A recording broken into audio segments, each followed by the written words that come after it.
서방 잡아먹은 것이 어딜 안방에 발을 붙여. 당장 이 집에서 나가거라. 소방 맞은 여인은 그날 밤 낯선 사내들에게 쫓기다 칠흑 같은 강물에 빠지고 말았습니다. 그 여인을 건져 올린 건 마을에서 제일 험상궂기로 소문난 머슴이었지요. 사내는 정신을 잃은 여인을 들쳐업고 밤길을 내달렸습니다. 그런데 이 하룻밤의 인연은 3년 뒤 죽은 사람 하나가 강마을에 돌아오면서 송두리째 흔들리게 됩니다. 오늘도 귀한 발걸음 해주셔서 감사합니다. 다정한 응원의 댓글 한마디 남겨주세요. 그럼 지금부터 시작합니다. 옛날 옛적 낙동강 물줄기가 크게 굽이 도는 곳에 버들나루라는 강마을이 있었습니다. 마을 끝자락 다 쓰러져 가는 오두막에는 무쇠라는 사내가 홀로 살고 있었지요. 나이는 27, 어깨는 곰처럼 벌어졌고 손은 솥뚜껑만 했습니다. 숫덩이 같은 눈썹 탓에 가만히 서 있어도 성난 사람처럼 보였지요. 무쇠는 부모 얼굴도 모른 채 최부잔의 머슴살이로 잔뼈가 굵은 사내였지요. 20해 세경을 아끼고 아껴 오두막 한 칸을 얻었지만 그 방에 들일 식구가 없었습니다. 아이들은 무쇠 얼굴만 보면 울음을 터뜨렸고 처녀들은 길을 돌아서 다녔지요. 그런데 이 곰 같은 사내에게는 아무도 모르는 버릇이 하나 있었습니다. 밤이면 등잔불 아래 앉아 그 큰 손으로 나무를 깎는 것이었지요. 숟가락, 목침, 어린애 팽이, 깎아놓은 물건들은 죄다 남의 집 문 앞에 슬그머니 놓이곤 했습니다. 정 붙일 사람 하나 없는 사내가 정을 주는 법이 그것뿐이었던 겁니다. 한 번은 이런 일도 있었습니다. 앞집 어린 것이 열병으로 사경을 헤맨 적이 있었지요. 그 밤에 무쇠가 30리 밤길을 달려 읍내의원을 두들겨 깨워 약을 지어왔습니다. 그 무서운 얼굴이 한밤에 들이닥쳤으니 의원이 얼마나 놀랐겠어. 놀라긴 했어도 덕분에 애가 살았지. 사람들은 고마워하면서도 웃었습니다. 무쇠는 그저 뒤통수만 긁적였지요. 그 마음씨를 보고 중매쟁이가 혼처를 한 번 놓아본 적도 있었습니다. 그러나 처자 쪽에서 얼굴 한 번 보고는 고개를 저었다지요. 사람이야 좋다지만 그 얼굴이랑 한 방에서 어찌 사누.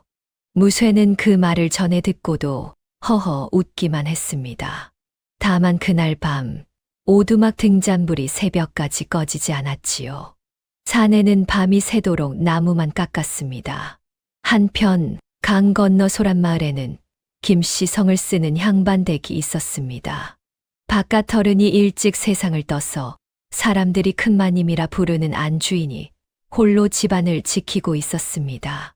그 댁 외아들 김진여는 여러 해 전 북방 난리에 군졸로 뽑혀갔다가 끝내 전사했다는 부음 한 장으로 돌아왔지요. 남겨진 사람은 며느리 수경이었습니다. 몰락한 선비 집안의 외동딸로 19의 시집와 서방 얼굴 본 날보다 기다린 날이 더 길었던 여인이지요. 수경은 지압이 없는 시집에서 3년상을 다 치렀습니다. 새벽마다 위패에 밥을 올리고 밤마다 삭바느질로 제사 비용을 벌었지요. 그런데 그 세월이 곱게 흘렀느냐 하면 천만의 말씀이었습니다. 서방 잡아먹은 것이 밥은 잘도 넘기는구나. 아침부터 저 낯을 보았으니 오늘 재수는 다 글렀다. 시댁 식구와 문중 사람들은 며느리를 사람 취급하지 않았습니다. 곳간 열쇠를 뺏은 지는 오래였고 제사상 앞에서도 뒷전으로 밀어냈지요. 수경은 그 모든 수모를 입술을 깨물며 견뎠습니다. 그런데 3년상이 끝나갈 무렵 견딜 수 없는 것이 찾아왔지요. 문중 어른들이 사랑방에 모여 앉아 무서운 말들을 주고받기 시작한 겁니다. 열여문이 서면 가문이 삽니다. 부역이 줄고 고을이 우리 문중을 다시 보게 되지요. 지아비를 따라가는 것이 지어미의 마지막 돌이 아니겠소. 열여문이란 지아비를 따라 죽은 여인의 집 앞에 나라에서 세워주는 붉은 문입니다. 그 문 하나에 가문의 영광이 걸렸다 하여 멀쩡히 산 며느리를 사지로 등 떠미는 집안이 그 시절에는 덜어 있었지요. 문중은 급기야 날까지 받아왔습니다. 상복을 벗는 날 지아비를 따르게 한다는 것이었지요. 그 흉흉한 낌새는 종들의 입을 타고 며느리의 방에도 스며들어 있었습니다. 수경은 제 목숨 거둘 날이 잡히는 것을 남의 제삿날처럼 전해 들어야 했지요. 그런데 바로 그 전날 밤 안방에서 벼락 같은 호통이 떨어진 것입니다. 서방 잡아먹은 것이 어딜 안방에 발을 붙여 당장 이 집에서 나가거라. 어머님 소박을 주시려거든 죄목이나 알려주십시오. 죄목이라 지아비를 앞세운 것보다 큰 죄가 어디 있단 말이냐. 서방님은 나라가 데려갔습니다. 제가 보낸 것이 아닙니다. 말대답까지 하는구나. 내 친정이 그리 가르치더냐. 수경은 입술을 깨물었습니다. 조목조목 따지자면 밤을 새워도 모자랐지요. 하지만 시어머니의 눈은 이미 대답을 들을 눈이 아니었습니다. 이상한 것은 그 눈빛이었지요. 노여움 같기도 하고 무언가에 쫓기는 것 같기도 했습니다. 마치 며느리가 아니라 등 뒤에 다른 무엇을 보고 소리치는 사람 같았지요. 보퉁이는 챙겨두었다. 날이 밝기 전에 나가거라. 그리고 다시는 이 강을 건너오지 마라. 큰마님은 보퉁이 하나를 마루에 던지듯 내려놓고 방문을 쾅 닫아 버렸습니다. 수경은 한참을 그 자리에 서 있었지요. 그러고는 닫힌 방문을 향해 마지막 절을 올렸습니다. 그간 거두어 주셔서 감사했습니다. 부디 강령하십시오. 대문이 등 뒤에서 닫혔습니다. 10월 밤바람이 치맛자락을 파고들었지요. 갈 곳이 있어야 걸음에도 방향이 서는 법인데 수경에게는 그 방향이 없었습니다. 친정 부모는 이미 세상을 떴고 기댈 형제 하나 없었지요. 여인은 강둑길을 따라 하염없이 걸었습니다. 그런데 얼마나 걸었을까요? 등 뒤에서 발소리가 따라붙었습니다. 하나가 아니었지요. 돌아보니 어둠 속에서 장정선엇의 그림자가 성큼성큼 다가오고 있었습니다. 저기다. 놓치지 마라. 소박 소문이 나기 전에 일을 치러야 한다. 지아비를 따라 강에 몸을 던진 것으로 하면 열여문은 그대로 서는 게야. 수경은 심장이 발밑으로 내려앉았습니다. 문중이 보낸 자들이었지요. 내쫓긴 며느리로는 열여문이 서지 않으니 소문이 퍼지기 전에 지아비를 따라 죽은 것으로 꾸미려는 것이었습니다. 여인은 치마를 움켜쥐고 달렸습니다. 하지만 며칠을 굶다시피 한 몸이 밤길에서 장정들을 따돌릴 수는 없는 노릇이었지요. 발소리는 자꾸 가까워졌고 달아날 길은 강 쪽으로만 좁아졌습니다. 한편 그 시각 강가에는 무쇠가 나와 있었습니다. 달 밝은 밤이면 통발을 보러 나오는 것이 사내의 오랜 버릇이었지요. 통발을 건지던 무쇠의 귀에 강둑 위쪽에서 이상한 소리가 들렸습니다. 여인의 가쁜 숨소리와 그 뒤를 쫓는 여러 발소리. 고개를 들자 달빛 아래로 쫓기는 치맛자락이 보였지요. 사내는 통발이고 뭐고 다 내던지고 강둑으로 내달렸습니다. 거기 못들 하는 거요. 천둥 같은 고함이 강가를 갈랐습니다. 쫓던 그림자들이 움찔 멈춰 섰지요.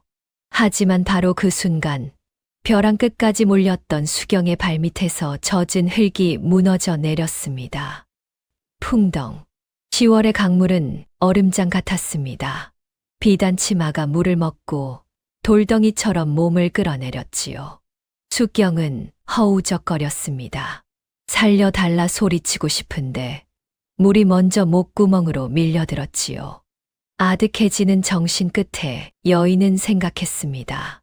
결국 저들의 뜻대로 되고 마는 것인가. 그림자들은 어둠 속으로 뿔뿔이 달아났습니다. 무쇠는 그 자들을 쫓는 대신 망설임 없이 강물로 뛰어들었지요. 사내는 단숨에 물살을 갈랐습니다. 곰 같은 팔이 가라앉는 여인의 허리를 감아 올렸지요. 강둑에 여인을 뉘고 물을 토하게 하던 무쇠는 달빛에 드러난 그 얼굴을 보고 그만 숨이 멎었습니다. 세아 씨, 아는 얼굴이었던 겁니다. 최 부잔의 머슴살이 시절 무쇠는 강 건너 김씨 댁에 뗄나무를 데려 다녔지요. 종들에게도 꼬박꼬박 존대를 하고 글 모르는 늙은 종의 편지를 대신 읽어주고 병든 계집종의 약값으로 제 놀이개를 내놓던 세아 씨였습니다. 땀에 전 나무꾼에게 수고하시네 하며 물 한 그릇을 내주던 사람이었지요. 무쇠는 그때 담 너머로 생각했습니다. 세상에 저리 곱고 저리 유식하고 저리 마음씨까지 고운 분이 다 있구나. 저런 분은 평생 귀한 자리에서 귀하게만 사시겠구나. 그런데 그 세아 씨가 지금 10월 강물에 젖은 채 제 팔에 안겨 있는 것입니다. 사내는 정신을 잃은 여인을 들쳐업고 밤길을 내달렸습니다. 제 오두막 아궁이에 불을 지피고 이불이란 이불은 다 꺼내 여인을 덮었지요. 그러고는 한달음에 나루 주막으로 달려갔습니다. 보배 할멈, 주무십니까? 아닌 밤중에 이게 무슨 소란인가 했더니 무쇠 총각 아닌가? 사람을 강에서 건졌습니다. 여인네입니다. 숨은 붙었는데 몸이 얼음장입니다. 여인네라고? 아이고 저런 어서 앞장서게. 주막 할멈 보배는 이른 평생을 나루터에서 늙은 사람이라 물에 빠진 사람 돌보는 법을 훤히 알았습니다. 할멈은 젖은 옷을 갈아입히고 생강 달인 물을 숟가락으로 흘려 넣었지요. 그러다 여인의 낯을 알아보고는 그만 소스라치게 놀랐습니다. 세상에나 이 사람 강 건너 김씨 댁 며느리 아닌가? 압니다. 그 댁 세아 씨입니다. 옛날에 그 댁에 뗄나무를 대었습지요. 그랬는가? 3년상 마쳤다는 말은 들었네만 어쩌다 이 꼴이 됐누? 쫓기고 계셨습니다. 장정 선어씨, 강둑 벼랑까지 몰아붙였습지요. 쫓기다니 네 집 사람들이 감히. 어두워서 낮까지는 못 봤습니다. 헌데 소박이 어쩌고 열여문이 어쩌고 하는 소리는 들었습니다. 열렴은 아이고 저런 천벌을 받을 것들. 이튿날이 되자 나루에는 벌써 말이 돌았습니다. 김씨 댁에서 내처진 며느리가 강에 빠졌다, 살아났다는 소문이었지요. 소박 소문이 온 고을에 쫙 퍼졌으니 열여문이고 뭐고 다 물 건너간 판이었습니다. 문중은 그 밤의 일을 아는 바 없다며 시치미를 뗐고 강 건너에서는 다시 사람을 보내지 않았지요. 산 사람을 그것도 여럿이 지켜보는 남의 나루에서 어쩌지는 못하는 법이니까요. 무쇠는 방문 밖 토방에 쭈그리고 앉아 밤새 아궁이만 지켰습니다. 장작 타는 소리 사이로 여인의 앓는 소리가 새어나왔지요. 사내는 그 소리가 잦아들 때마다 귀를 세웠습니다. 행여 숨이 끊긴 것은 아닌가 싶어서였지요. 수경이 눈을 뜬 것은 이튿날 한낮이었습니다. 낯선 천장, 낯선 이불. 여인은 몸을 일으키려다 도로 쓰러졌지요. 깼는가? 새대기에서 이러면 못 쓰네. 사흘은 꼬박 누워 있어야 해. 여기가 어디입니까? 버들나루일세. 무쇠라는 총각 내 오두막이야. 그 총각이 새댁을 강에서 건졌다네. 강에서 저를요. 수경은 천천히 기억을 더듬었습니다. 등 뒤에서 닫히던 대문, 어둠 속에서 따라붙던 발소리, 무너지던 발밑. 여인은 이불깃을 조용히 움켜쥐었지요. 살려주어 고맙다고 전해 주십시오. 몸을 추스르는 대로 곧 떠나겠습니다. 떠나긴 어딜 떠나갈 데는 있고. 수경은 대답하지 못했습니다. 보배 할멈은 혀를 끌끌 차더니 김이 오르는 미음 그릇을 내밀었지요. 김씨 댁 아씨라 불러야 마땅하겠지만 그 댁이 내친 마당에 아씨 소리도 우스운 노릇이지. 이 나루에서는 젊은 각시들을 다 새댁이라 부르네. 섭섭타 말게. 새댁이면 족합니다. 여인은 담담히 답했지만 그 말을 삼키는 목울대가 잠깐 떨렸습니다. 어제까지 아씨였던 사람이 하룻밤 사이 나루의 새댁이 된 것이니까요. 세댁 이 늙은이가 나루터에서 50년을 살았네. 오가는 배편에 별별 사람을 다 봤지. 그러니 딱 한마디만 함세. 귀한 자리가 사람을 만드는 게 아니라 사람이 자리를 귀하게 만드는 법이지. 무슨 말씀이신지 잘 모르겠습니다. 지금은 몰라도 되네자. 미음이나 마저 들게. 수경은 그 말을 흘려들었습니다. 여인의 머릿속에는 오직 한 가지 생각뿐이었지요. 양반집 며느리였던 몸이 머슴에 오두막에 누워있다니 하루라도 빨리 이곳을 떠나야 한다는 것이었습니다. 하지만 하늘이 맺어 놓은 인연은 사람의 계산대로 풀리지 않는 법이지요. 해질녘 방문 밖에서 쿵쿵 조심스러운 발소리가 났습니다. 이어서 문틈으로 굵직한 목소리가 넘어왔지요. 저 마님 무쇠라고 합니다. 죽을 좀 쑤어왔습니다요. 문을 여시게. 문이 열리고 산만한 사내가 죽 그릇을 받쳐 들고 서 있었습니다. 숫덩이 눈썹에 솥뚜껑 손, 과연 소문대로 험상궂은 얼굴이었지요. 그런데 그 큰 손에 들린 죽 그릇이 어찌나 조심스러운지 마치 갓난아기라도 아는 것 같았습니다. 자네가 나를 건졌는가? 예, 지나가다. 그리 됐습니다요. 목숨을 빚졌네. 이 은혜는 잊지 않음세. 은혜랄 게 뭐 있습니까요, 죽이나. 식기 전에 드십시오. 사내는 죽 그릇을 문지방 안에 밀어놓고 도망치듯 물러갔습니다. 수경은 그 커다란 뒷모습을 물끄러미 바라보았지요. 죽 그릇 옆에는 숟가락이 하나 놓여 있었습니다. 나무를 깎아 만든 숟가락이었는데 손잡이에 작은 버드립 하나가 새겨져 있었지요. 곰 같은 사내가 만들었다고는 도무지 믿기지 않는 곱고 여린 버드립이었습니다. 수경은 그 숟가락으로 죽을 떴습니다. 간이 하나도 맞지 않는 밍밍하기 짝이 없는 죽이었지요. 그런데 참 이상한 일입니다. 목이 메었습니다. 소박 맞고 쫓겨나던 날에도 나오지 않던 눈물이 남이 쏘어준 밍밍한 죽 한 술에 툭 하고 떨어진 것이지요. 여인은 소리 죽여 울면서 그릇을 깨끗이 비웠습니다. 그 밤 토방의 사내는 빈 그릇을 받아 들고 몇 번이고 들여다보았지요. 세상에 태어나 처음으로 제가 만든 것을 남김없이 받아준 사람이었으니까요. 사흘이 지났습니다. 수경은 자리를 털고 일어나 보퉁이부터 챙겼지요. 그 모습을 본 보배 할멈이 기가 차다는 듯 팔짱을 꼈습니다. 어딜 가려고 그러시나. 신세는 여기까지만 지겠습니다. 읍내로 나가면 삭바느질 자리라도 있겠지요.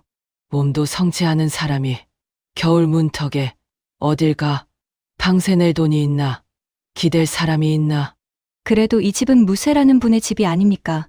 외간 남녀가 한 지붕 아래 지낼 수는 없는 노릇입니다. 그 걱정은 붙들어 매게. 저 총각. 새댁이 눈 뜨기도 전에 제 발로 내 주막광으로 이 부자리를 옮겼네. 광이라니요. 집주인이 광에서 자고 물에 빠졌던 객이 안방을 차지한단 말입니까? 수경이 방문을 열고 나서니 마침 무쇠가 마당에서 도끼질을 하고 있었습니다. 쪼갠 장작이 처마 밑에 벌써 사람 키만큼 쌓여 있었지요. 자네 이 장작이 다 무엇인가? 겨울이 깁니다요. 마님 계시는 동안 떼실 겁니다. 나는 곧 떠날 사람일세. 예, 그래도 계시는 동안 추우시면 안 되지 않습니까요? 말문이 막힌 쪽은 오히려 수경이었습니다. 여인은 잠시 장작더미를 바라보다가 문득 물었지요. 자네 집을 내가 차지했으니 자네는 어디서 자는가? 주막광이 넓습니다요. 가만히가 푹신해서 잠이 아주 잘 옵니다. 10월에 광에서 자는데 잠이 잘 온다는 사람이 세상 천지 어디 있나? 쇠내는 원래 아무 데서나 잘 잡니다요. 거짓말도 참 서툰 사내였지요. 수경은 그날로 마음을 굳혔습니다. 신세를 지려면 값을 치러야 한다는 것이었지요. 다음 날부터 여인은 주막에 나가 보배 할멈의 일을 거들었습니다. 그런데 첫날부터 사달이 났지요. 국소 간이나 좀 보라고 맡겼더니 국이 아주 소금밭이 된 겁니다. 아이고, 짜다 짜. 새댁, 이걸 국이라고 끓였나? 간수를 끓였나? 이상합니다. 분명 책에서 본대로 했는데 국을 책으로 배웠단 말인가? 친정에서도 시집에서도 부엌은 늘 참모가 맡아서 아이고, 양반집 며느리 티를 여기서 내는구먼 됐네. 됐어, 새댁은 아궁이 근처엔 얼씬도 말게. 쫓겨나듯 부엌을 나온 수경은 귀까지 빨개져서 술청에 앉았습니다. 그러다 괴짝 위에 놓인 낡은 장부가 눈에 들어왔지요. 여인은 옷고름을 고쳐 매고 붓을 집어들었습니다. 국은 못 끓여도 셈은 합니다. 그런데 이 새댁 붓을 잡으니 아주 사람이 달라졌지요.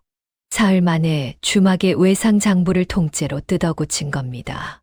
할머님 이 장부 셈이 죄다 틀렸습니다. 틀리다니 이래 배도 내 50년 장부일세. 박초시 댁 외상이 2번 적혔고 나루 뱃삭 받을 것 썩량은 아예 빠졌습니다. 이대로면 한 해에 쌀 한 섬 밥을 그냥 강물에 흘리시는 셈입니다. 쌀 한 섬이라고? 아이고, 이런 도둑놈들 같으니. 도둑이 아니라 장부 탓입니다. 오늘부터는 제가 적겠습니다. 글 모르는 나루 사람들 틈에서 언문의 셈까지 밝은 수경은 금세 귀한 사람이 되었습니다. 얌체 같은 손님도 이 세댁 앞에서는 꼼짝을 못했지요. 하루는 읍내 장사치 하나가 외상값을 떼먹으려고 딴청을 부렸습니다. 내가 언제 국밥을 2그릇이나 먹었다고 그러시오. 분명 한 그릇이었소. 지난 장날 미씨에 오셔서 국밥 2그릇에 탁주 석잔 드셨지요. 동행하신 갓쓴 분이 값은 자네가 치르라 하시니 손님께서 알겠네 하셨고요. 이 2귀로 똑똑히 들었습니다. 더 아를까요? 아, 아니요. 내가 그만 깜빡했나 보. 장사치는 얼굴이 벌개져서 값을 다 치르고 달아났습니다. 보배 할멈은 배를 잡고 웃었지요. 새댁 그 혀가 관아 형방보다 무섭네 그려. 틀린 것을 틀렸다 했을 뿐입니다. 그 틀렸다는 말이 무서운 게야. 아이고, 우스워라. 그 무렵이었습니다. 수경이 처음으로 보퉁이를 풀어본 것은요. 쫓겨나던 밤 큰마님이 마루에 던져준 그 보퉁이였지요. 갈아입을 옷까지나 들었으려니 했는데 옷 사이에서 묵직한 것이 만져졌습니다. 꺼내 보니 은장도였지요. 자루에 매화가 곱게 새겨진 한눈에도 감나가는 물건이었습니다. 그 옆에는 엽전 꾸러미까지 들어 있었지요. 이상한 일이다. 어찌 이런 것이. 수경은 은장도를 쥐고 한참을 앉아 있었습니다. 서방 잡아먹은 것이라 저주하며 내쫓은 시어머니가 어째서 보퉁이에는 폐물과 노잣돈을 넣어준 것일까요? 던져주던 손길은 그리도 매몰찼는데 말입니다. 아무리 생각해도 답이 나오지 않았지요. 여인은 은장도를 옷가지 밑에 도로 깊숙이 감추었습니다. 그 답을 알게 되는 것은 한참 뒤의 일이지요. 무쇠는 무쇠대로 말없이 제 할 일만 했습니다. 새벽마다 물독이 가득 채워져 있었지요. 삐걱대던 방문 돌적이는 어느샌가 고쳐져 있었고 부엌에는 늘 마른 장작이 쟁여져 있었습니다. 수경이 고맙다는 말이라도 건네려 하면 사내는 벌써 저만치 달아난 뒤였지요. 자네는 어째서 말만 붙이면 도망부터 가는가. 도망이 아니라 일이 많아서 그렇습니다요. 그 일이라는 게 죄다 내 일이 아닌가. 아닙니다요. 물은 원래 깃던 거고 장작은 원래 패던 겁니다. 그럼 혼자 살 적에도 물을 2독씩 길었단 말인가. 무쇠의 귀가 삽시간에 벌겋게 달아올랐습니다. 사내는 빈 지게를 걸머쥐고 허둥지둥 산으로 내빼 버렸지요. 수경은 저도 모르게 웃음이 터졌습니다. 소방 맞고 쫓겨난 뒤 처음으로 소리내어 웃은 웃음이었지요. 물론 고운 눈길만 있는 것은 아니었습니다. 나루터에 사람이 모이면 수군거림도 함께 모이는 법이지요. 김씨댁 문중이 길길이 뛰었다지. 다 된 열여문이 물 건너갔다고 사람 하나 잡아서 세우는 열려문이면 애초에 서지를 말아야지. 과부가 호라비 총각네 집에 산다며. 쯧쯧 양반집 며느리가 채통도 없이. 무쇠가 저 각시 때문에 광에서 겨울을 난다잖나. 곰이 여우한테 홀린 게지. 보배 할멈이 그 소리를 들을 때마다 눈을 부라렸습니다. 놀고들 있네 물에 빠져 죽어가는 사람을 건져 살렸으면 비단 깔아줄 판에 입방 아들은 우리 주막 국밥 안 팔 테니 썩들 물러가게. 수군거림은 할멈의 호통 앞에 잦아들었다가도 등 뒤에서 다시 피어나곤 했습니다. 수경은 못 들은 척했지요. 하지만 무쇠는 그 말들을 하나도 흘리지 못하고 다 주워 담고 있었습니다. 험한 말이 여인의 귀에 닿기 전에 몸으로 막고 싶은데 사내가 할 줄 아는 것이라고는 그저 더 부지런히 몸을 놀리는 것뿐이었지요. 겨울이 깊어 가던 어느 날이었습니다. 수경이 땔감을 가지러 광에 들어갔다가 구석에서 이상한 것을 발견했지요. 거적대기 아래에 나무로 깎은 물건들이 소복하게 쌓여 있던 겁니다. 숟가락에 주걱, 목침에 실패, 아이들 팽이까지 하나같이 매끈하게 다듬어지고 귀퉁이마다 작은 버드잎이 새겨져 있었지요. 이걸 전부 자네가 깎았는가? 심심해서 그냥 깎아본 겁니다요. 그냥 깎은 솜씨가 이렇단 말인가 헌데 자네. 이 귀한 것들을 왜 광에 쌓아만 두는가? 누가 이런 걸 돈 주고 사겠습니까요? 산단의 읍내장에 나가면 이만 못한 목물도 값을 받는 걸 내보았어. 내 말대로 하게 다음 장날. 이걸 지고 나가세. 마님이 장애를 나가신단 말입니까요? 셈은 내가 할 테니 자네는 지게만 지면 되네 어째 싫은가? 무쇠는 고개를 푹 숙였습니다. 싫기는요. 사내는 그날 밤 광에 누워 혼자 실실 웃다가 순찰 돌던 보배 할멈한테 들켜 핀잔만 들었다지요. 다 큰 총각이 한밤에 혼자 웃긴 왜 웃어 사람 심란하게. 아닙니다요. 가만히가. 하도 푹신해서 그럽니다. 이윽고 장날이 왔습니다. 무쇠는 지게 가득 목물을 지고 수경은 그 옆에서 나란히 걸었지요. 읍내 장터 한 귀퉁이에 거적을 깔고 물건을 버려놓으니 지나가던 안악들이 하나둘 걸음을 멈췄습니다. 어머나, 이 숟가락 좀 보게.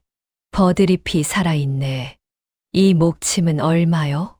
목침은 다푼, 숟가락은 2푼입니다. 2개를 사시면 1푼 덜어 드리지요. 그럼 목침 하나에 숟가락 2 주시게.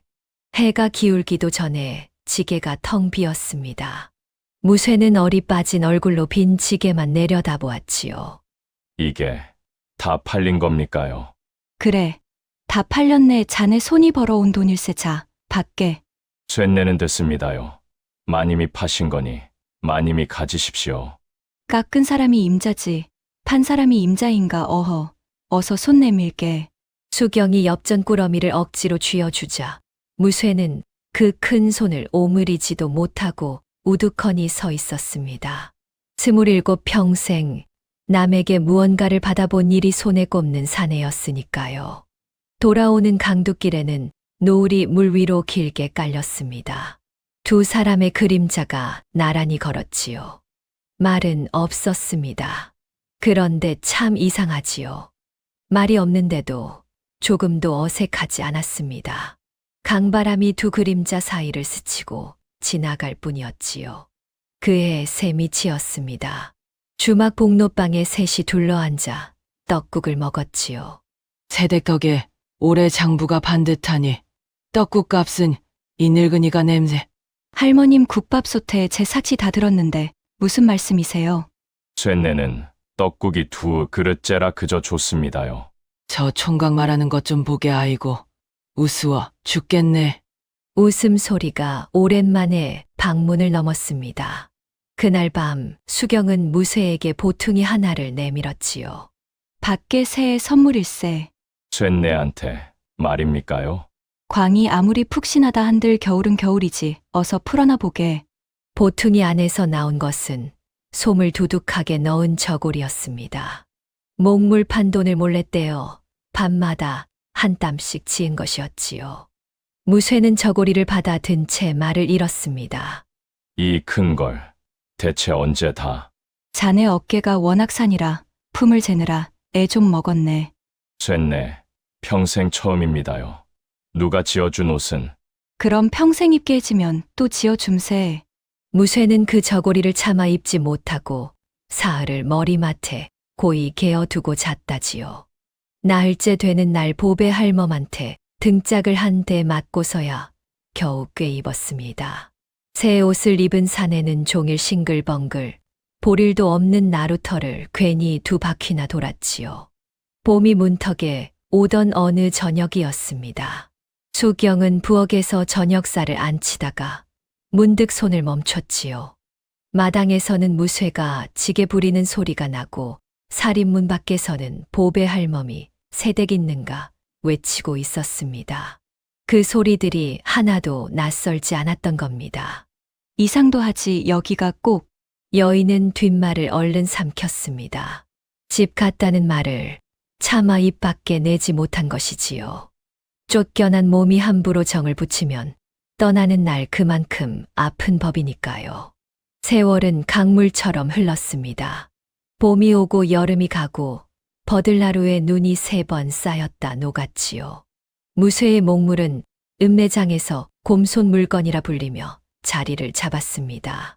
닷새마다 서는 장에 2 사람이 나란히 앉는 풍경도 이제는 낯설지 않게 되었지요. 곰손 총각, 이번 장엔 홍두깨 없나? 다음 장에 꼭 깎아오겠습니다요. 어르신, 지난번 실패는 쓸만하시던가요? 쓸만한 정도가 아니라 우리 며느리가 하나 더 사오라고 성화일세. 마을의 수군거림도 어느새 결이 달라져 있었습니다. 저 2 사람 그냥 혼인을 시키는 게 낫지 않은가. 과부 재가가 흠이라지만 저리 짝이 맞는 걸 어쩌나. 곰손이 벌고 새댁이 세마니 웬만한 살림보다 낫지. 보배 할멈도 술기운을 빌려 한 번씩 운을 뗐지요. 새댁 저기 무쇠 총각 말일세. 사람 하나는 진국인데 말이야. 할머님 국밥이 넘치겠습니다. 끓기는 저 총각 속이 더 끓지 않았네. 알았어. 국밥이나 푸지, 뭐. 수경은 얼른 말을 돌렸지만 귀밑이 발그레해지는 것까지 감추지는 못했습니다. 무쇠는 무쇠대로 그 무렵 밤마다 하는 일이 하나 생겼지요. 오두막 뒷곁 달빛 아래서 무언가를 깎는 것이었습니다. 박달나무를 곱게 다듬은 것이 숟가락이라기엔 너무 가늘고 길었지요. 하루는 수경이 밤중에 물을 들어 나왔다가 하마터면 딱 마주칠 뻔했습니다. 자네, 이 밤중에 뒷곁에서 무얼 하는가? 아무것도 아닙니다요. 부엉이 소리가 나서 잠깐 보러 나왔습니다. 부엉이를 조각칼을 들고 본단 말인가? 그것이 무쇠는 조각칼 쥔 손을 등 뒤로 감추며 진땀을 뺐습니다. 수경은 더 캐묻지 않고 웃음을 삼키며 돌아섰지요. 사내가 등 뒤에 감춘 손 안에는 반쯤 깎다만 나무 비녀가 쥐어 있었습니다. 여인의 쪽머리에 꽂힌 낡은 비녀를 볼 때마다 사내는 남몰래 칼질을 서둘렀지요. 언제 어떻게 건넬지는 정작 엄두도 내지 못하면서 말입니다. 그렇게 3번째 봄이 왔습니다. 강둑의 버들개지가 피고 나루터가 봄 장사로 분주하던 어느 날이었지요. 나룻배에서 갓을 눌러 쓴 사내 하나가 내렸습니다. 훤칠한 키에 비단 도포, 곱상한 얼굴에는 먼 길의 피로가 감돌았지요. 사내는 나루터를 휘둘러보더니 주막으로 곧장 걸어왔습니다. 주모, 말 좀 묻겠소. 강 건너 소란마을 김씨댁이 아직 그대로 있소. 그렇소만. 뉘신지. 그 댁 아들이오. 그댁 아들이라니. 그댁 아드님은 여러 해 전에 북방에서 전사하셨는데 무슨 그런 농을. 사내가 갓을 천천히 들어 올렸습니다. 그 얼굴을 본 보배 할멈의 손에서 국자가 쨍그랑 떨어졌지요. 세상의 진연 도련님 아니시오. 오랜만이오. 보배 할멈 내 살아서 돌아왔소. 죽었다던 김진현이 살아서 버들나루에 돌아온 것입니다. 소문은 반나절 만에 강 양쪽 마을을 발칵 뒤집어 놓았지요. 부음까지 왔던 사람이 살아 돌아왔다네. 오랑캐한테 포로로 끌려갔다가 이제야 풀려났다는구먼. 소란마을 큰마님은 아들을 보자마자 그 자리에 주저앉으셨다지. 그런데 좀 이상하지 않던가. 주저앉은 큰마님 낯빛이 도무지 기쁜 사람 낯빛이 아니었다더라고. 죽은 자식이 살아왔는데 안 기쁠 어미가 어디 있나. 놀라서 그런 게지. 그 소문이 오두막에 닿았을 때 수경은 마루에 앉아 바느질을 하고 있었습니다. 헐레벌떡 달려온 보배 할멈의 입에서 그 이름이 나오는 순간 여인의 손에서 바늘이 툭 떨어졌지요. 지금 누가 돌아왔다고 하셨습니까? 김진현 새댁의 그 서방님 말일세. 수경은 한동안 아무 말도 하지 못했습니다. 3년을 상복 입고 곡을 했던 사람입니다. 위패 앞에 아침 저녁으로 밥을 올렸던 사람이지요. 그 사람이 살아있다니 기뻐야 마땅한 일인데 여인의 가슴은 기쁨보다 먼저 서늘해졌습니다. 왜였을까요? 수경 자신도 그 까닭을 알 수 없었지요. 이튿날 진연이 오두막을 찾아왔습니다. 살인문 밖에 선 사내는 수경의 얼굴을 보자마자 눈물부터 쏟았지요. 부인 나요. 진연이오 살아서 내가 살아서 돌아왔소. 서방님, 고생이 많았다 들었소. 어머니가 부인을 내치셨다는 말을 듣고 내 가슴이 미어졌소. 다 내 죄여 죽었다는 통지 한 장이 부인을 이 지경으로 만들었구려. 진연은 금방이라도 무릎을 꿇을 듯 다가섰습니다. 말끝마다 눈물이 배었고 목소리는 꿀을 바른 듯 다정했지요. 집으로 갑시다. 부인 어머니께는 내가 잘 말씀드리리다. 이제는 아무도 부인을 괄시하지 못하오.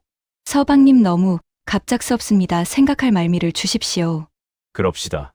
그래야지요. 내 급히 굴지 않으리다. 여태를 기다렸는데 며칠을 못 기다리겠소. 사내는 몇 번이고 뒤를 돌아보며 물러갔습니다. 그런데 말입니다. 골목을 돌아 나간 진연이 소매자락으로 눈가를 훔쳤을 때 그 얼굴에는 눈물 자국만 남고 슬픔은 남아있지 않았지요. 그 낯빛을 본 사람은 아무도 없었습니다. 토방 그늘에서 그 광경을 지켜보던 무쇠는 장작을 쥔 손에 힘줄이 붉어지도록 힘을 주고 있었습니다. 죽었다던 지아비가 살아 돌아왔으니 도리로 치면 여기서 끝나야 할 이야기였지요. 사내는 그날 밤광에 누워 한숨도 자지 못했습니다. 밤새 뒤척이다 새벽녘에야 겨우 일어나 여느 날처럼 물독을 채웠지요. 그것 말고는 할 수 있는 일이 없었으니까요. 수경도 잠들지 못하기는 마찬가지였습니다. 등잔불 아래서 여인은 밤새 생각하고 또 생각했지요.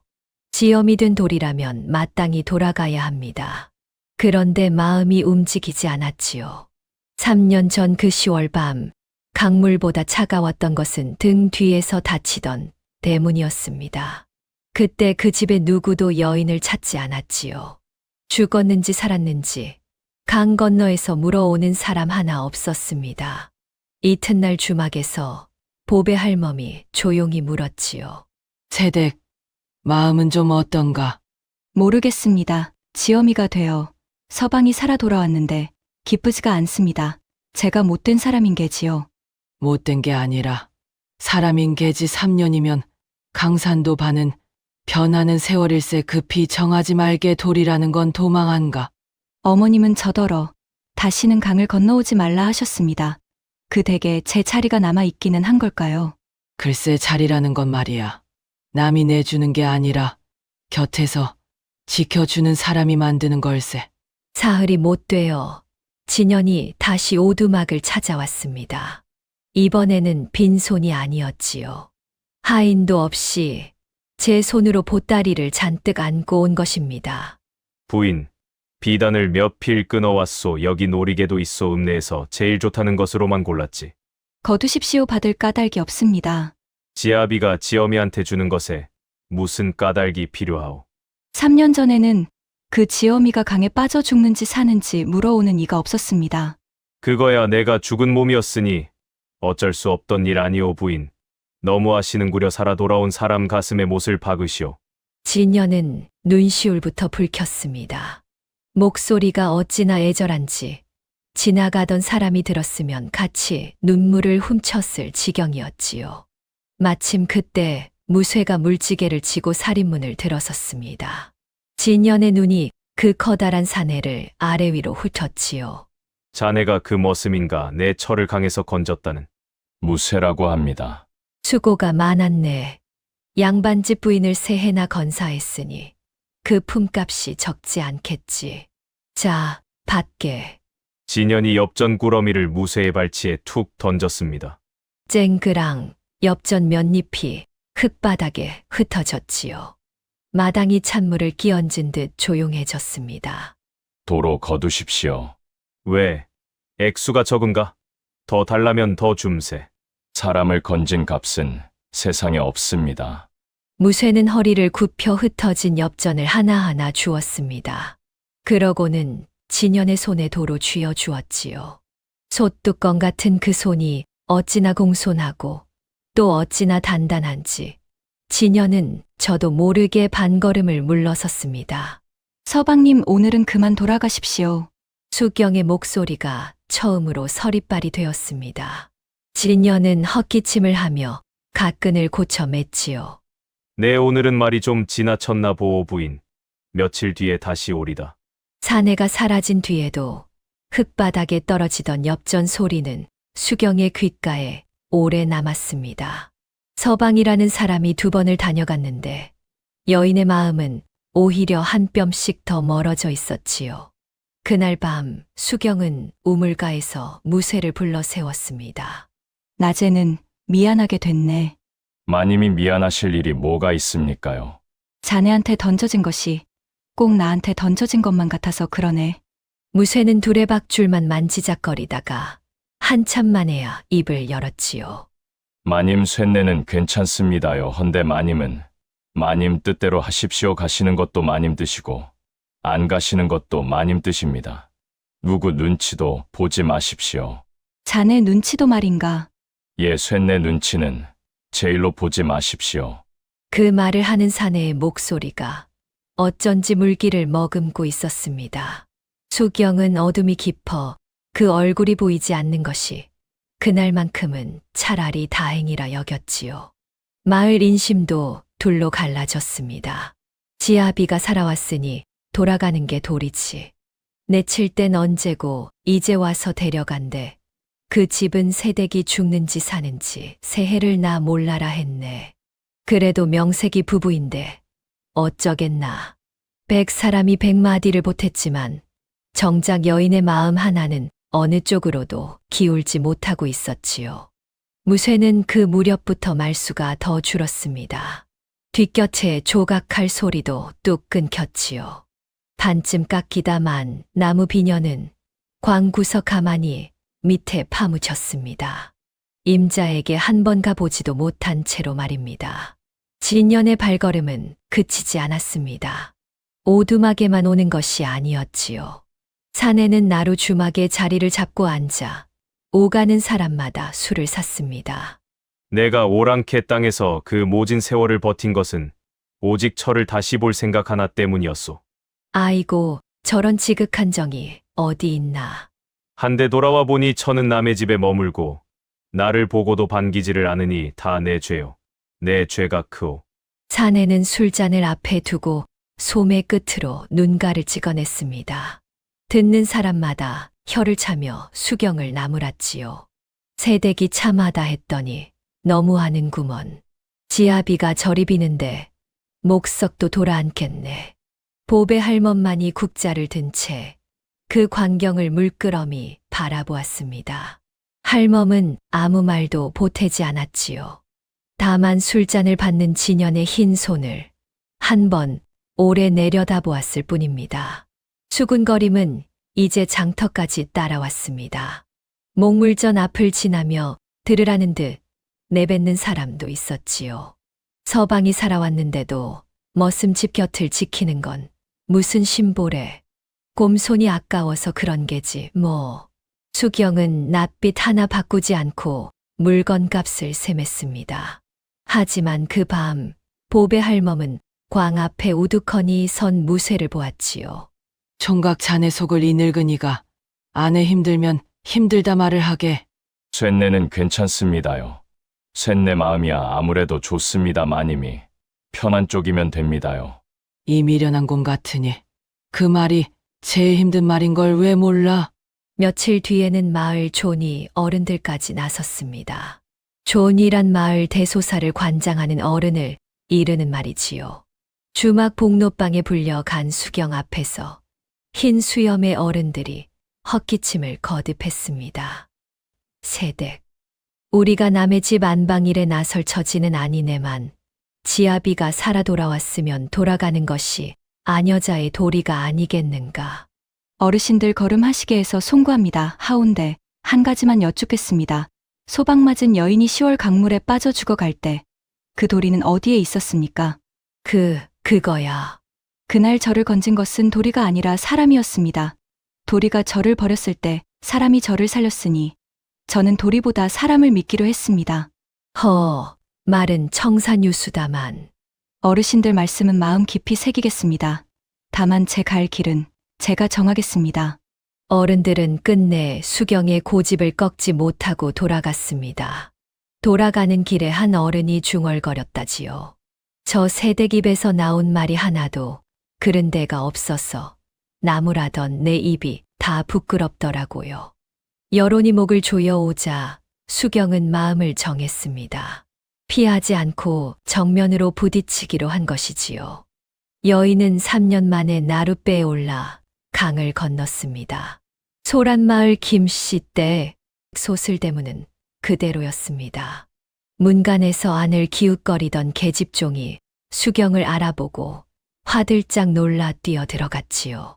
한참 만에야 안채에서 기별이 나왔습니다. 들라는 말도 가라는 말도 아닌 마루 끝에 서 있으라는 말이었지요. 큰마님은 방문을 반쯤 연 채 며느리였던 사람을 내다보았습니다. 내가 여긴 어인일이냐? 어머님께 여쭐 것이 있어 왔습니다. 어머님이라 부르지 마라. 너는 이 집 사람이 아니다. 예, 그날 밤에도 분명 그리 말씀하셨지요. 다시는 강을 건너오지 말라고요 한데 이상합니다. 서방님은 날마다 저더러 돌아오라 하십니다. 같은 집에서 나온 말이 어찌 이리도 다릅니까? 방 안이 조용해졌습니다. 문틈으로 보이는 큰마님의 낯이 굳어 있었지요. 하나만 더 여쭙겠습니다. 죽었다던 아드님이 살아 돌아오셨습니다 한데 어머님은 어찌 잔치 한번 열지 않으십니까? 사당에 고하지도 이웃에 알리지도 않으신다 들었습니다. 어미 된 마음에 어찌 기뻐하지 않으십니까? 찻잔을 쥔 큰마님의 손이 눈에 띄게 떨렸습니다. 찬물이 손등을 적셨는데도 노부인은 그것도 몰랐지요. 나가거라. 어머님, 나가라 하지 않았느냐? 그리고 다시는 오지 마라. 이 집에 발을 들이지도 이 집 일에 마음을 쓰지도 마라. 그것이 내가 사는 길이다. 마지막 말은 거의 들리지 않을 만큼 낮았습니다. 수경은 마루 끝에 선체로 절을 올리고 물러났지요. 대문을 나서는데 등 뒤에서 빗장 지르는 소리가 유난히 크게 들렸습니다. 마치 무언가를 가두는 소리 같기도 하고 무언가로부터 숨는 소리 같기도 했지요. 돌아오는 나룻배 위에서 수경은 봄 강물을 오래 내려다보았습니다. 새해 전 이 물이 여인을 삼켰다가 뱉어냈지요. 그때는 살아난 것이 원망스럽기도 했습니다. 하지만 이제는 알 것 같았지요. 목숨이 이어졌으면 그 목숨의 임자 노릇을 해야 한다는 것을요. 오두막에 돌아온 수경은 옷가지 밑에 감춰둔 은장도를 오랜만에 꺼내보았습니다. 매화 새긴 자루가 등잔불에 은은히 반짝였지요. 내치던 손과 이것을 몰래 챙겨 넣던 손. 그 두 손이 같은 사람의 손이라는 것이 여인은 갈수록 이상했습니다. 나가라던 서리빨과 그 끝에 묻어있던 떨림도요. 무언가가 있었습니다. 여인이 알지 못하는 무언가가 그 집 안방 깊은 곳에 숨겨져 있는 것만 같았지요. 며칠 뒤 진여는 아예 가마를 앞세우고 왔습니다. 부인, 날도 좋으니 오늘 함께 갑시다. 어머니께도 내 다 말씀을 드렸소. 어머님은 저더러 다시는 오지 말라 하셨습니다. 사흘 전 그 댁마루에서 직접 들었지요. 부인이 어머니를 배웠단 말이오? 진연의 목소리가 처음으로 흔들렸습니다. 수경은 그 흔들림을 놓치지 않았지요. 예하여 답을 정했습니다. 서방님, 저는 돌아가지 않습니다. 부인, 새해 전 10월에 김 씨 집안과 저희 연은 끝났습니다. 저는 한 번 죽었다 살아난 몸입니다. 그 목숨은 제 것이니 어디서 살지도 제가 정합니다. 진연의 얼굴에서 다정함이 싹 거쳤습니다. 아주 잠깐이었지요. 지어미가 지아비를 거역하고도 무사할 성십소. 내 관하에 고하면 부인은 고하십시오. 소방 맞아 쫓겨난 날짜와 제가 빠진 강물 자리와 죽어가는 저를 건진 사람까지 판관 앞에서 낱낱이 아뢰지요. 그 자리에서 누구 말이 설지 저도 자목 궁금합니다. 진연은 입을 다물었습니다. 그러고는 언제 그랬냐는 듯 도로 눈꼬리를 내리며 웃었지요. 내가 또 급해 꾸려 부인 마음이 풀릴 때까지 얼마든지 기다리리다. 가마는 빈 채로 돌아갔습니다. 구경하던 마을 사람들이 웅성거렸지요. 어떤 이는 수경의 강단에 혀를 내둘렀고 어떤 이는 겁도 없다며 고개를 저었습니다. 그날 저녁 수경은 마당을 쓸고 있는 무쇠에게 말했습니다. 자네 나 여기 남기로 했네. 빗자루질이 뚝 멈췄지요. 가지 않으십니까요? 안 가네 아니 못 가네 밍밍한 죽을 얻어먹은 값을 아직 못 갚았거든. 그 죽이 그리도 맛이 없었습니까요? 소태 같았지 한데 이상하게 요즘도 그 죽 생각이 자꾸 나. 무쇠는 빗자루를 쥔 채 고개를 푹 숙였습니다. 그 큰 어깨가 가늘게 떨리고 있었지요. 곰 같은 사내는 우는 것을 들키지 않으려고 애꿎은 마당만 벅벅 쓸었습니다. 티끌 하나 없이 깨끗한 마당을 말이지요. 마당 닳겠네. 그만 쓸고 저녁 들게. 예, 마님 예. 대답이 2번 나온 것은 목이 메어 한 번으로는 소리가 안 나왔기 때문입니다. 그날 저녁상에는 난데없는 미역국이 올랐습니다. 웬 미역국인가? 오늘이 네 생일인가? 오늘 있고 누가 새로 태어난 날 같아서 그럽니다요. 별소리를 다 하네. 수경은 웃음이 터졌는데 이상하게 눈가가 뜨거워졌습니다. 곰 같은 사내는 국그릇을 밀어놓고는 애먼 아궁이만 뒤적였지요. 그 저녁상은 미역국 한 그릇에 김치 한 보시기가 전부였습니다. 그런데 수경은 시집에서 봤던 12첩 반상보다 그 상이 100배는 따뜻하다고 생각했지요. 마을 인심은 다시 한번 갈라졌습니다. 살아있는 서방을 마다하다니 새댁도 간이 크지. 내다 버린 시집인데 뭐가 아쉬워 기어들어가나. 100번 자란 개지. 그나저나 요새 김씨댁 도련님 낯빛이 심상치 않던데. 수경은 그 무렵 주막 설거지를 도우며 소란마을에서 들은 말을 자꾸 곱씹었습니다. 할머님 서방님은 어머님이 허락하셨다 하고 어머님은 다시는 오지 말라 하십니다. 한 집에서 나온 말이 어찌 이리도 다를까요? 말이 다르면 둘 중 하나는 거짓인 게지. 어느 쪽이 거짓인지는 이 늙은이가 차차 알아봄새 이 나루를 오가는 입이 몇 개인데. 그 낯빛의 임자는 이제 주막에도 드나들기 시작했지요. 지린년이 술청에 앉아 은근히 말을 붙여 오는 것이었지요. 할멈 요즘 그 목물전인가 뭔가 벌이가 그리 쏠쏠하다지. 벌이는 무슨 겨우 입에 풀칠이나 하지요. 처가 좌판에서 고생하는 걸 보자니 내 마음이 아파서 그래. 그 머슴이란 자는 모아둔 세경이라도 있소? 오두막한 칸이 전부라던데. 글쎄 올시다. 남의 곳간 사정을 이 늙은이가 어찌 알겠소. 할멈도 야박하시오. 술이나 한 병 내오. 지린년은 술값이라며 엽전을 후하게 던지고 갔습니다. 보배 할멈은 그 엽전을 행주로 2번 닦고서야 궤에 넣었지요. 그러고는 나직이 혼잣말을 했습니다.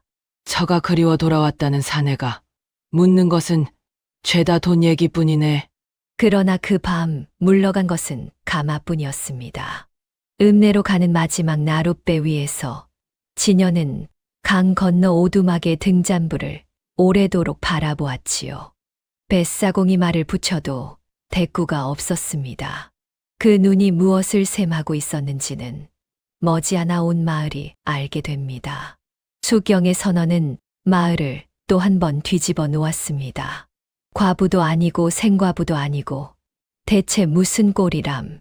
난 새댁이 잘했다 보네. 그 집이 새댁한테 해준 게 뭐가 있다고. 그래도 지어미가 지아비를 마다하는 법이 어디 있나. 말들은 강바람처럼 오갔지만 수경은 흔들리지 않았습니다.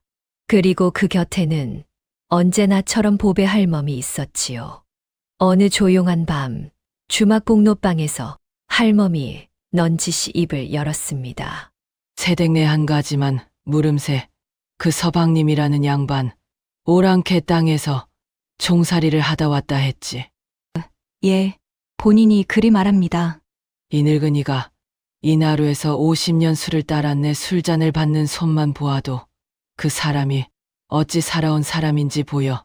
지게꾼 손이 다르고 뱃사공 손이 다르고 글쟁이 손이 달라 한데 그 양반 손은 말이야. 어떻던가요? 비단결일세 굳은 살 하나, 흉터 하나 없어. 오랑캐 땅에서 돌을 나르고 가죽을 무두질했다는 손이 영주 만지는 포목전 주인 손보다 고와. 그럼 할머님은 그이가 거짓을 말한다고 보십니까? 거짓인지 아닌지는 이 늙은이도 몰라. 다만 이거 하나는 아내 입은 거짓말을 해도 손은 거짓말을 못하는 법이지. 수경은 제 손바닥을 가만히 내려다보았습니다. 삭바느질에 굳은 바늘 자국, 국밥솥에 데인 자리. 손에는 과연 세월이 적혀 있었지요. 마침 그 무렵 주막에 들른 소금 장수 하나가 이상한 말을 흘렸습니다. 소란마을 김씨댁 아드님 말이요. 살아 돌아왔다는 그 양반. 내 어디서 많이 본 얼굴이다 했더니 재작년 겨울에 읍내 기방 앞에서 봤던 얼굴 같단 말이지. 재작년이라니 말이 되나. 그 양반은 지난달에야 오랑캐 땅에서 풀려났다는데. 하기야 세상에 닮은 얼굴이 한둘인가. 내가 잘못 봤겠지. 장사치들은 껄껄 웃어 넘겼습니다. 하지만 수경은 그 말을 웃어 넘기지 못했지요. 여인은 그날 밤 장부 뒤 귀퉁이에 작은 글씨로 적어두었습니다. 재작년 겨울 읍내 기방. 낮에 들은 손 이야기도 그 곁에 나란히 적혔지요. 밤이 깊자 보배 할멈은 젊었을 적 이야기를 꺼냈습니다. 뱃사공이던 남편이 물난리의 배와 함께 떠내려간 뒤 주막 하나 붙들고 반백년을 버틴 이야기였지요. 29에 혼자 됐네. 그때는 세상이 끝난 줄 알았지 한데 사람이 참 모질어. 국 끓이고 술 거르다 보니 50년이 갔어. 외롭지 않으셨습니까? 왜 안 외로워한데 새댁. 이 늙은이한테는 미천이 하나 생겼네. 이 나루를 지나간 얼굴치고 내가 모르는 얼굴이 없어. 소금 장수, 어물 장수, 광대패, 기생까지 다 내 술을 마셨지. 사람이 매 미천일세. 그러니 새댁도 답답한 일이 생기거든. 관아보다 먼저 이 늙은이한테 오게. 예, 할머님 꼭 그리하겠습니다. 수경은 그 말을 농담 반으로 들었습니다. 그 미천이 훗날 얼마나 큰일을 하게 될지는 그때는 아무도 몰랐지요. 봄볕이 좋던 어느 날 수경은 마루에 붓과 종이를 펼쳐놓고 무쇠를 불렀습니다. 자네, 이리와 함께 오늘부터 업문을 배우세. 쇳내가 그를 말입니까요? 곰이 붓을 잡는 격입니다요. 곰손이 조각칼도 잡는데 붓은 왜 못 잡아 물건값이라도 적을 줄 알아야 내가 자리를 비워도 장사를 하지. 마님이 어딜 가십니까요? 말이 그렇다는 걸세. 어서 앉기나 하게. 무쇠의 붓글씨는 과연 가관이었습니다. 기역자는 부러진 지게다리 같고 이응은 찌그러진 솥단지 같았지요. 붓대가 손안에서 젓가락처럼 놀았습니다. 그래도 사내는 포기하지 않았지요. 밤마다 광 앞 흙바닥에 사금파리로 글자를 긋고 또 그었습니다. 열흘쯤 지난 저녁, 무쇠가 쭈뼛쭈뼛 종이 한 장을 내밀었지요. 마님 이것 좀 봐 주십시오. 종이에는 삐뚤빼뚤한 두 글자가 적혀 있었습니다. 수경. 제 이름 석자도 아직 못 쓰는 사내가 태어나 처음으로 종이에 옮긴 글자가 그것이었지요. 이건 내 이름이 아닌가. 세상에서 제일 고운 글자부터 배우고 싶었습니다요. 자네 이름부터 쓰랬더니 참 못 말릴 사람일세. 수경은 짐짓 핀잔을 주었지만 그 종이를 반듯하게 접어 반지꼬리 맨 밑에 간직했습니다. 무쇠는 그것도 모르고 제 글씨가 하도 흉해서 마님이 노하셨나 보다고 사흘을 끙끙 앓았다지요. 나흘째 되던 날 밥상머리에서 수경이 물었습니다. 다음 글자는 뭘 배우고 싶은가? 무쇠 두 글자를 배우겠습니다요. 어째서 마님 이름 곁에 나란히 적어 볼 때가 있습니다요. 어디에 말인가? 그건 아직 비밀입니다요. 사내가 밥알이 튀도록 허둥대는 통에 그날 밥상은 웃음으로 끝났습니다. 며칠 뒤 저녁에는 정말로 무쇠 두 글자를 배웠지요. 쇠자네 이름은 두 자뿐일세. 세상에서 제일 배우기 쉬운 이름이야. 지 이름이 이리 쉬운 줄은 몰랐습니다요. 이름이 쉽다고 사람도 쉬운가? 어디 자네처럼 어려운 사람이 또 없네. 쇠내가 어렵습니까요? 속갯말을 통하지 않으니 어렵지. 무쇠는 우물쭈물 뒤통수만 긁었습니다. 그날 밤 사내는 광 앞 흙바닥에 사금파리로 제 이름 두 자를 100번은 긋고서야 잠이 들었다지요. 또 며칠이 지난 저녁, 무쇠가 반지꼬리 하나를 불쑥 내밀었습니다. 오동나무를 깎고 짜 맞춘 자그마한 함이었지요. 삭바느질에 쓰십시오 파는 물건이 아니라 마님 겁니다. 바늘결에 자리까지 파놓았네. 자네 솜씨가 갈수록 느는구먼. 수경은 고맙게 받아들었습니다. 그런데 그날 밤 반지꼬리를 정리하다가 밑바닥 귀퉁이에서 좁쌀만 한 글씨를 발견했지요. 삐뚤빼뚤한 언문 넉자. 무쇠, 수경. 두 이름이 나란히 새겨져 있었습니다. 비밀이라던 것이 바로 이것이었지요. 수경은 이튿날에도 그 얘기를 꺼내지 않았습니다. 다만 밤마다 반지꼬리를 뒤집어 그 좁쌀만 한 글자를 손끝으로 오래 쓸어보았을 뿐이지요. 그 무렵 장날의 곰손 목물전은 제법 구경거리가 되어 있었습니다. 단골도 부쩍 늘었지요. 곰손 양반, 우리 집 홍두깨는 다 됐는가? 예, 여기 있습니다요. 옹이를 피해 깎느라 조금 늦었습니다. 늦어도 좋네. 자네 물건은 기다린 값을 하니까. 그때 조그만 사내아이 하나가 좌판 앞에 쪼그려 앉아 팽이를 만지작거리고 있었습니다. 팽이가 좋으냐? 아이는 무쇠의 얼굴을 겁도 없이 빤히 올려다보더니 냉큼 그 넓은 무릎에 올라앉았지요. 아저씨 눈썹은 왜 숯검정이야? 나무를 깎다가 묻었나 보다. 장터가 웃음바다가 되었습니다. 뒤늦게 달려온 아이, 어미가 연신 허리를 굽혔지요. 죄송합니다. 얘가 통 낯에 안 가려서. 가만, 이 애가 그 애 아닌가? 몇 해 전 열병이 나서 저 총각이 밤길 30일을 달려 약을 지어다 준. 예, 맞습니다. 그 은혜를 여태 갚지도 못했는데. 약값은 그때 다 받았습니다요. 애가 낳은 게 약값이지요 옛다. 이건 덤이다 팽이가 잘 돌거든 밥 잘 먹고 크거라. 아이는 팽이를 받아 들고 폴짝폴짝 뛰었습니다.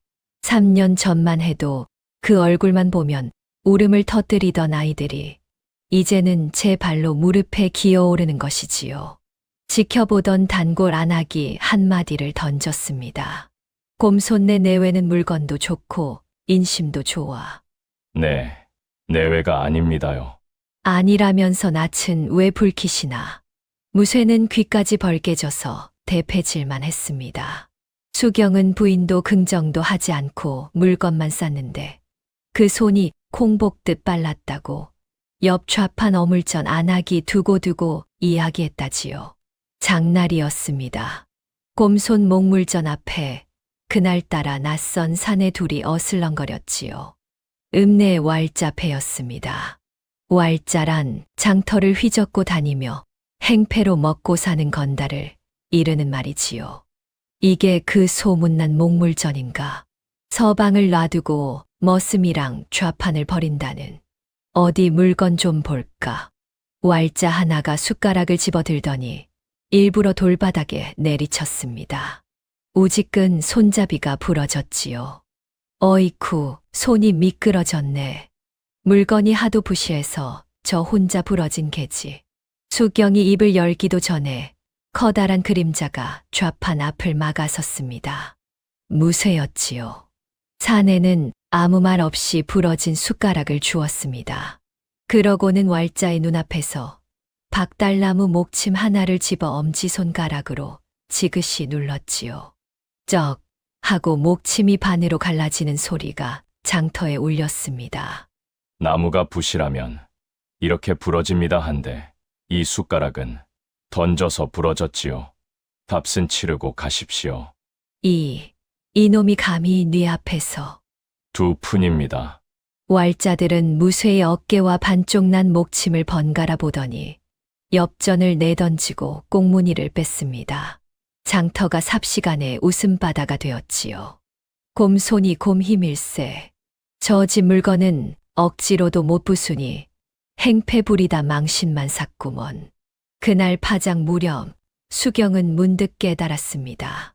언제부터인가 수군거림이 들리지 않는다는 것을요. 아니, 들리기는 했을 겁니다.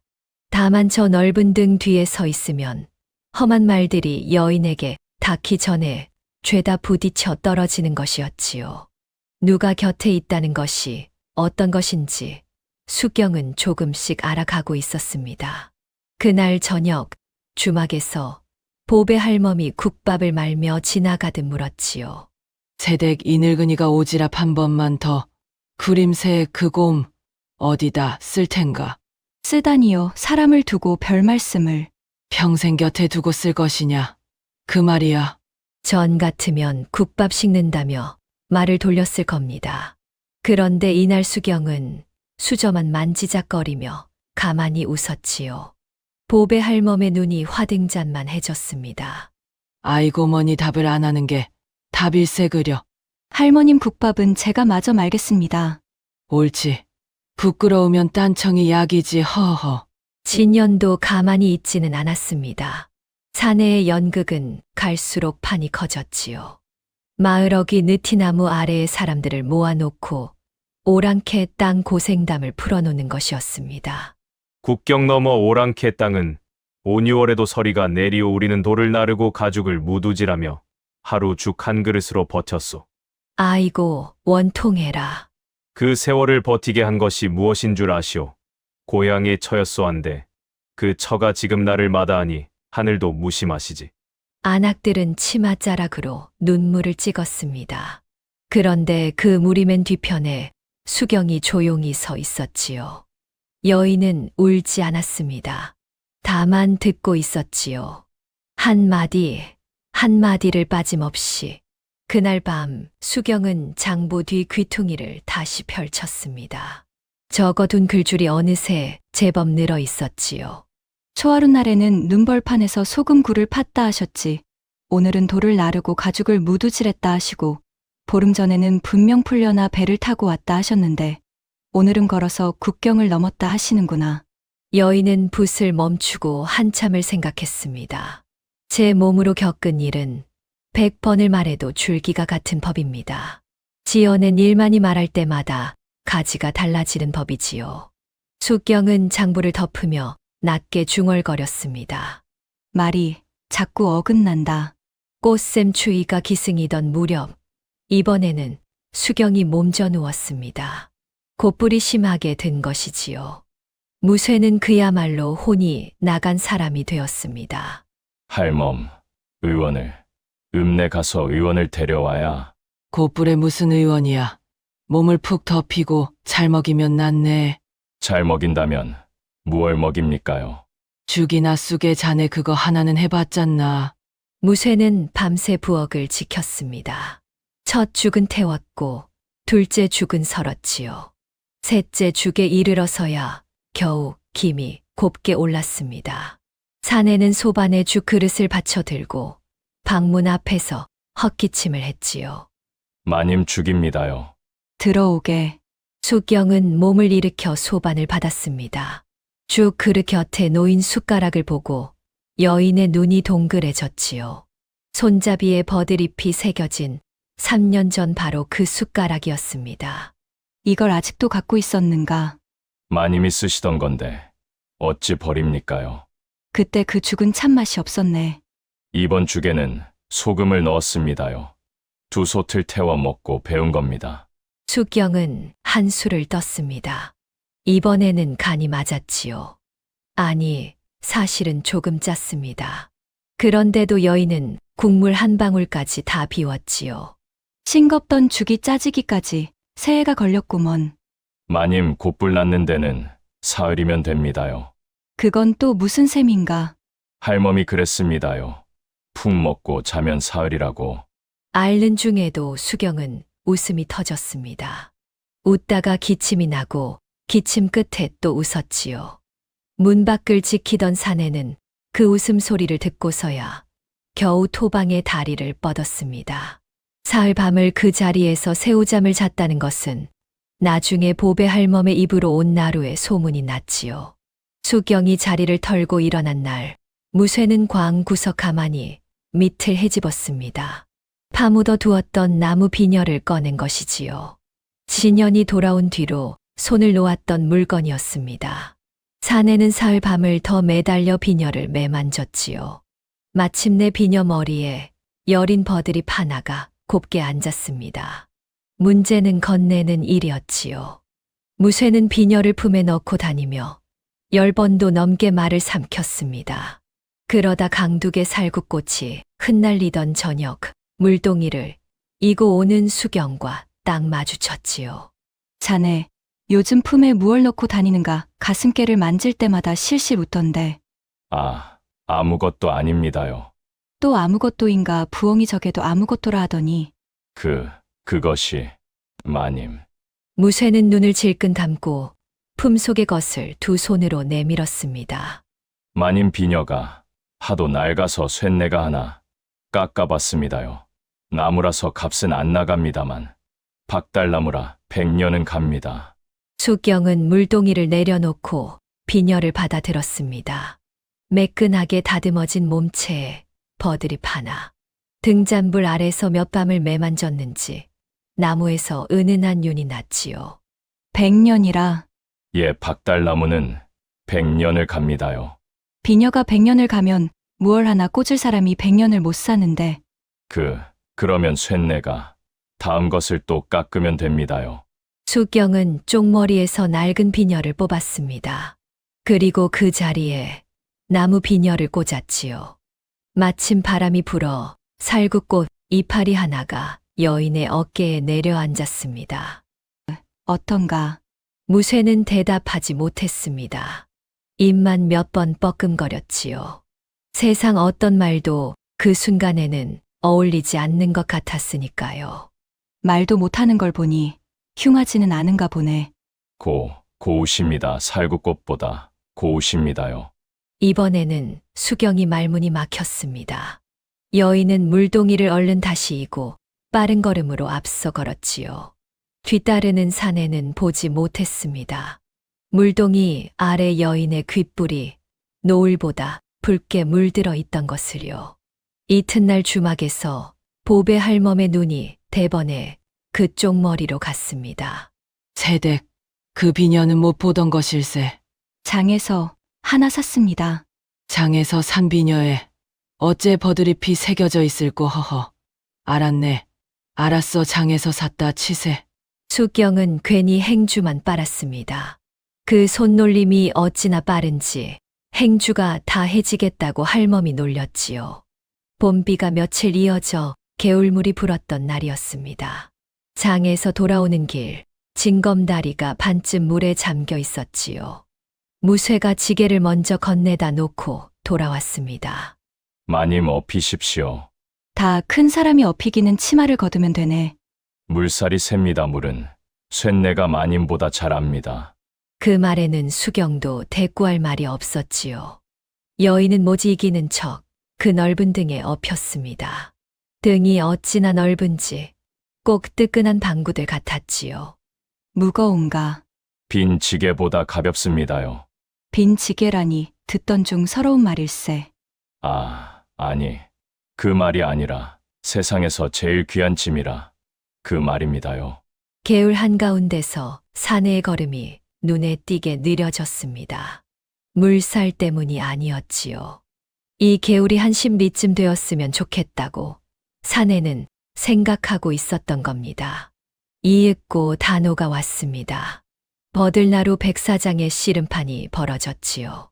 상으로 걸린 것은 읍내 부자가 내놓은 송아지 한 마리였습니다.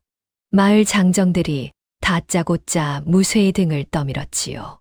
곰손이 나가면 송아지는 따놓은 당상이지. 쇳내는 씨름은 해본 적이 없습니다요. 그때 수경이 부채로 입가를 가리며 한마디를 보탰습니다. 나가 보게 자네 힘이 어디 목숨이나 쪼개는 데 쓰는 힘인가. 그 한마디에 사내는 군말 없이 삿발을 잡았습니다. 결과는 구경꾼들의 짐작대로였지요. 첫 판 상대는 삿발을 잡기도 전에 모래밭에 주저앉았고, 둘째 판 상대는 허공을 한 바퀴 돌았습니다. 마지막 판에는 읍내에서 원정온 소문난 장사가 나섰지요. 두 거한이 맞붙자 백사장이 울렁였습니다. 밀고 밀리기를 한참 무쇠의 들배지기 한 번에 승부가 갈렸지요. 곰손 장사, 곰손 장사. 사람들이 무쇠를 행갈에 쳤습니다. 얼굴만 보면 아이들이 울던 사내가 이제는 온 나루의 자랑이 된 것이지요. 무쇠는 행가래에서 내려오자마자 송아지 고삐를 쥐고 곧장 수경에게로 왔습니다. 마님 이 송아지 크면 목물 나르는 데 쓰면 됩니다요. 장원을 하고서 소원이 고작 집 나르기인가. 그래야 마님이 장까지 걸어 다니실 일이 없지 않습니까요. 달구지에 타시면 됩니다. 별 궁리를 다하네. 말은 그렇게 했지만 수경의 입가에서는 웃음이 떠나지 않았습니다. 술청의 보배 할멈이 흐뭇하게 중얼거렸지요. 저 곰이 오늘은 아주 사람 노릇을 톡톡히 하는구먼. 그런데 그 흥겨운 판 한 구석에 홀로 웃지 않는 사람이 있었습니다. 진현이었지요. 사내의 눈은 행갈의 판이 아니라 수경의 쪽머리에 못 박혀 있었습니다. 낡은 비녀가 있던 자리에 꽂힌 새로 깎은 나무 비녀. 그것이 무엇을 뜻하는지 모를 만큼 아둔한 사내가 아니었지요. 진녀는 한참 만에야 눈웃음으로 낯을 고치고 수경에게 다가왔습니다. 부인, 요새 목물전이 그리 잘 된다지요. 부인 수완이야. 내 진작 알아보았지. 하실 말씀만 하시지요. 참 야박하시오아. 그러고 보니 말이오 장인어른 살아 계실 적에 부인 앞으로 남기신 것이 있지 않았소. 강 건너 스무 마지기. 그 전담 문서 말이오 그건 잘 간수하고 있소? 요새 세상이 하수상해서 남의 문서 노리는 도둑이 그리 많다 앞디다. 제 것은 제가 알아서 간수합니다. 그래요. 그래야지 내 그저 부인 걱정해 하는 말이오. 수경은 멀어지는 진현의 뒷모습을 오래 바라보았습니다. 눈물로 매달리던 사내의 입에서 처음 나온 실속 있는 말이 하필 친정 전담 문서였지요. 여인은 그날 밤 장부 귀퉁이에 또 한 줄을 보탰습니다. 그리고 그 곁에서 무쇠도 본 것이 있었습니다. 진연이 배전을 짚고 나룻배에 오를 때였지요. 도포 소매가 걷히며 손목과 손바닥이 드러났습니다. 무쇠는 평생을 지게질로 산 사람이라 손이 곧 그 사람의 세월이라는 것을 알았지요. 이상한 일입니다요. 무엇이 말인가. 쇳내도 겨울에 돌 한 집만 나르면 손등이 쩍쩍 갈라집니다 한데 문 벌판에서 여러 해돌을 날랐다는 분 손이 아기 손 같습니다요. 자네도 보았는가. 할머님도 꼭 같은 말씀을 하셨네. 두 사람의 눈이 마주쳤습니다. 말은 더 잊지 않았지요. 하지만 그날부터 오두막의 등잔불은 밤늦도록 꺼지지 않는 날이 많아졌습니다. 등잔불 아래서 여인은 적고 사내는 기억을 보탰지요. 어긋난 말들, 비단결 같은 손, 재작년 겨울의 기방, 조각들은 아직 그림이 되지 못했습니다. 하지만 조각이 모이고 있다는 것만은 두 사람 다 알고 있었지요. 단오가 지나고 며칠 뒤 뜻밖의 소식이 나루를 돌았습니다. 진년이 짐을 꾸려 읍내로 아주 거처를 옮긴다는 것이었지요. 사내는 나루터에서 사람들이 다 듣도록 점잖게 말했습니다. 지어미의 뜻이 그러하다면 사내가 억지를 부려 무엇하겠소. 나는 읍내에서 새길을 찾아볼 참이오. 그간 시끄럽게 해서 여러분께 면목이 없소. 사람들은 감탄했지요. 양반은 양반일세. 물러날 때를 아는구먼. 이제야 나루가 조용해지겠네. 수경도 그 말을 전해 듣고 오랜만에 깊은 잠을 잤습니다. 가슴을 누르던 돌덩이 하나가 치워진 것 같았지요. 그리고 사람 마음이란 참 간사해서 돌덩이가 치워진 자리에는 곧 다른 것이 차오르기 시작했습니다. 멍석을 깐 것은 물론 보배 할멈이었지요. 어느 저녁 할멈은 두 사람을 복로방에 불러앉히고 다짜고짜 말했습니다. 내 나이 78빌세 죽기 전에 국수 한 그릇은 얻어먹어야겠어. 할멈, 국수라면 쇳내가 당장 읍내 가서 이런 미련한 곰을 봤나. 잔치 국수 말이야. 잔치, 국수 두 사람 혼인 잔치. 방 안이 조용해졌습니다. 무쇠는 고개를 들지 못했고 수경은 치맛자락만 매만졌지요. 이윽고 수경이 조심스레 입을 열었습니다. 할머님, 저는 한 번 시집갔던 몸입니다. 개가한 여인이라 손가락질할 사람도 있을 겁니다. 양반네 법도 얘기지. 이 나루에서는 과부가 새 살림 차리는 게 흉이 아닐세. 그리고 새댁 하나만 물음새. 그 잘난 법도가 새댁을 살리던가 죽이려 들던가. 수경은 대답하지 못했습니다.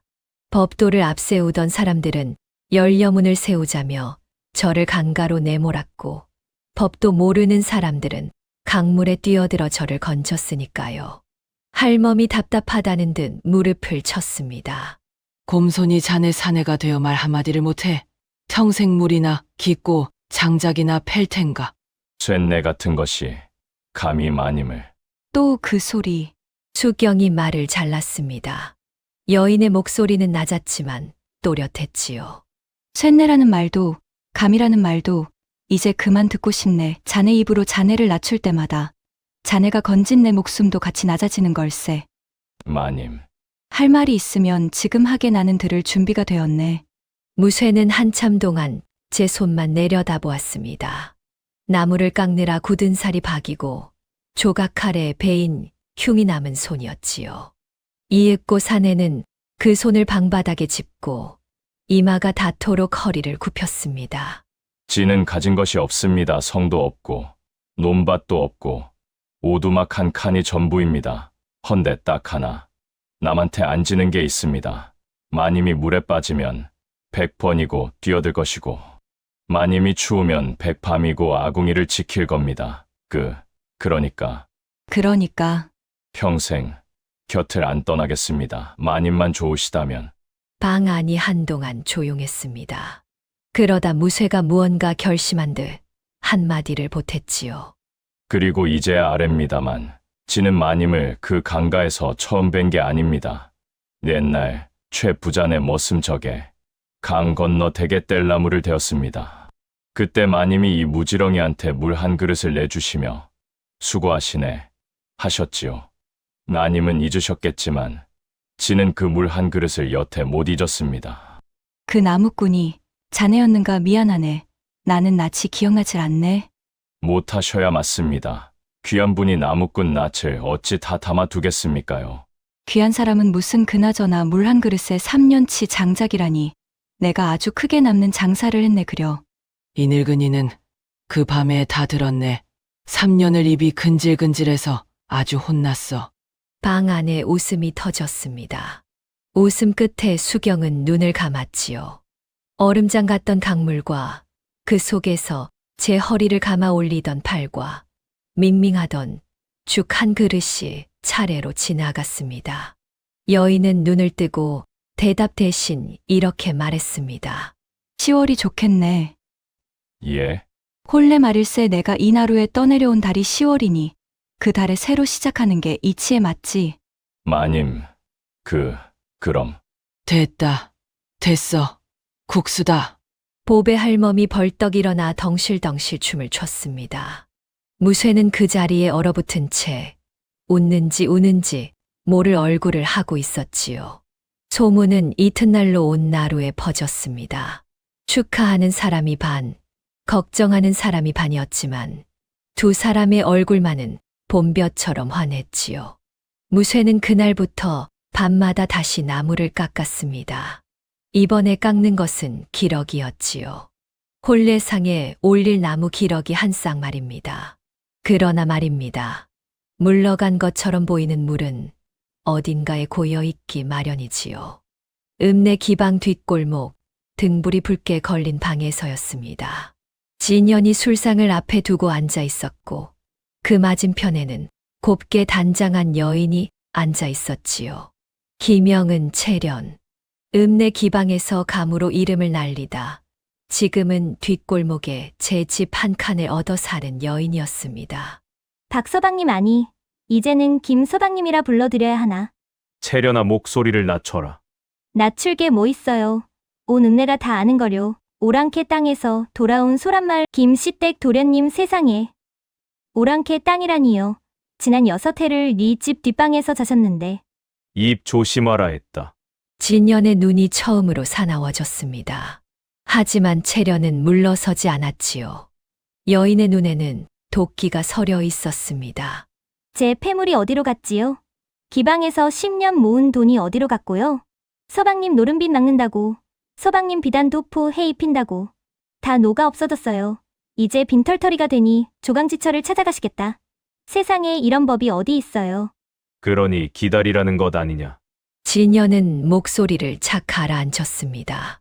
채련을 달랠 때 쓰는 그 꿀 바른 목소리였지요. 그 여편네 앞으로 강 건너 스무마지기 문서가 있다. 장인이 남긴 마지막 재산이지. 그 문서만 손에 들어오면 내 폐물값이며 돈이며 곱절로 갚아주마. 그 말을 벌써 몇 번째 듣는지 아세요? 이번에는 다르다. 여편네가 머슴놈과 혼인을 한단다. 10월의 날까지 잡았다더구나. 그게 서방님과 무슨. 살아있는 지아비를 두고 개가를 하면 그게 무슨 죄가 되는지 아느냐. 이제 저쪽에서 제 발로 오랏줄에 목을 걸겠다는데 내가 서두를 게 뭐가 있어. 진연은 술잔을 비우며 웃었습니다. 그 웃음이 어찌나 서늘한지 산전수전 다 겪은 채련조차 등골이 오싹했다지요. 여인은 그날 밤 진연이 돌아간 뒤 등불 아래 오래 앉아 있었습니다.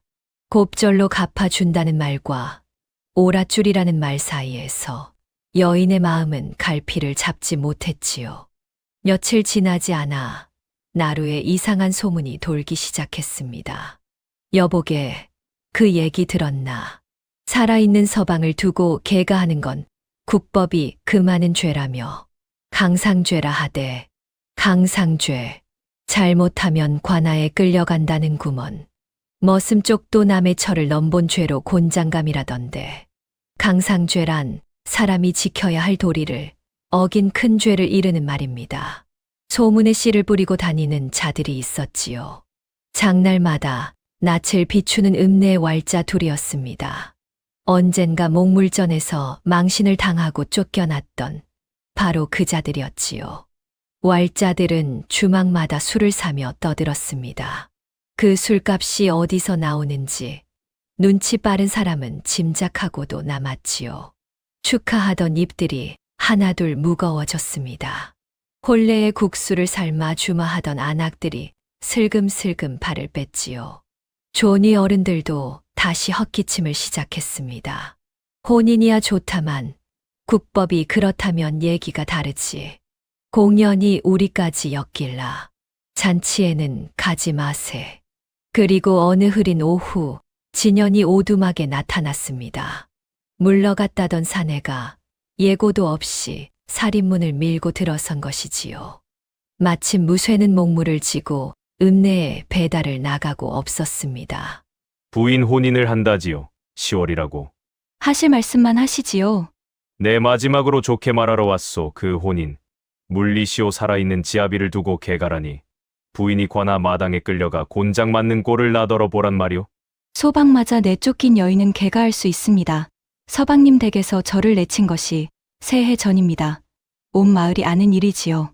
내친 것은 어머니고 나는 부인을 내친 적이 없소. 지아비가 살아 돌아와 다시 연을 맺자 청하는데 지어미가 거부한다. 판관이 누구 손을 들어줄 것 같소? 수경은 대답 대신 진연을 똑바로 바라보았습니다. 그 눈길이 하도 곧아서 사내 쪽이 먼저 눈을 피했지요. 그때였습니다. 진연의 눈에 또 그것이 들어온 것은요. 쪽머리에 꽂힌 나무 비녀 말입니다. 그 비녀. 비녀가 어쨌다는 겁니까? 지아비가 시퍼렇게 살아있는데 머슴놈이 깎아준 비녀를 머리에 꽂고 다녀? 이 요망한 것이. 사내의 손이 번개같이 올라갔습니다.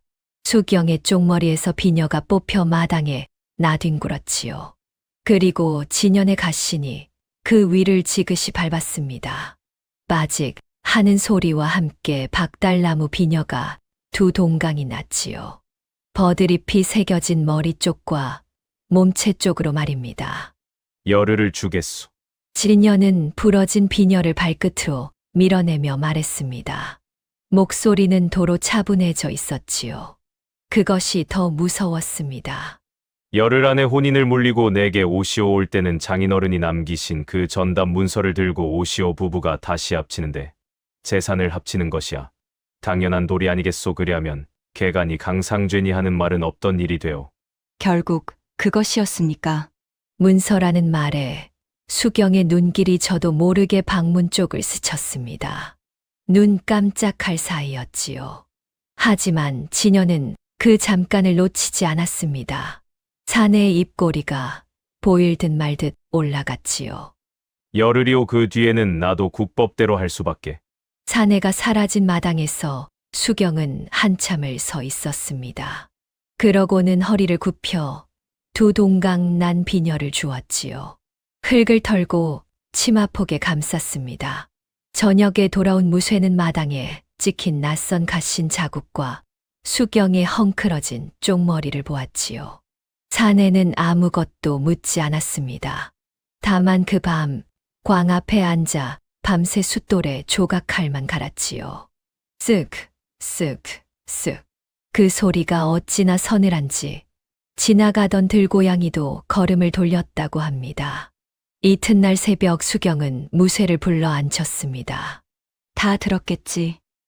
예. 어찌할 텐가. 마님이 시키시는 대로 합니다. 헌데 딱 하나만은 쇳내 마음대로 하겠습니다. 무엇을 말인가? 마님 곁에 있는 것 말입니다. 그건 누가 뭐래도 안 물립니다. 수경은 고개를 끄덕였습니다. 그러고는 치마폭에서 부러진 비녀를 꺼내 보였지요. 이건 자네가 다시 붙여주게. 그리고 혼인은 그대로 한다. 10월에. 마님, 겁은 나네. 헌데 여기서 물러나면 저자는 다음에 또 다른 것을 밟을 걸세. 자네가 깎은 것들을, 우리가 새해 동안 쌓은 것들을 하나씩 전부 다 나는 그 꼴은 못 보네. 여인의 눈은 젖어 있었지만 목소리는 조금도 떨리지 않았습니다. 폭풍은 다가오고 있었지요. 하지만 두 사람은 도망치는 대신 서로의 곁에 한 발짝 더 다가서는 쪽을 골랐습니다. 열흘 기한의 1회째 되던 날이었습니다. 그날은 장날이라 두 사람은 아침 일찍 목물을 지고 읍내로 나갔지요. 텅 빈 오두막 살인문을 낯선 그림자 둘이 소리 없이 넘었습니다. 장터에서 낯이 익은 그 왈자들이었지요. 그 자들은 며칠 전부터 오두막 주변을 맴돌며 집이 비는 때를 눈여겨보고 있었던 겁니다. 그림자들이 다녀간 흔적은 아무 데도 남지 않았습니다. 세간은 흐트러진 것 하나 없었지요. 다만 장롱 깊숙이 옷가지 밑에 감춰두었던 기름종이 꾸러미 하나가 감쪽같이 사라졌을 뿐입니다. 뒤질 것도 없었지요. 어느 방, 어느 장롱을 열어야 하는지 그자들은 이미 듣고 온 터였으니까요. 기한을 박던 그날 문서 소리에 방문 쪽을 스치던 여인의 눈길을 진여는 그냥 보아 넘기지 않았던 겁니다. 수경의 친정아버지가 남긴 강 건너 스무마지기 전담 문서였지요. 그리고 이튿날 아침 나루가 뒤집혔습니다.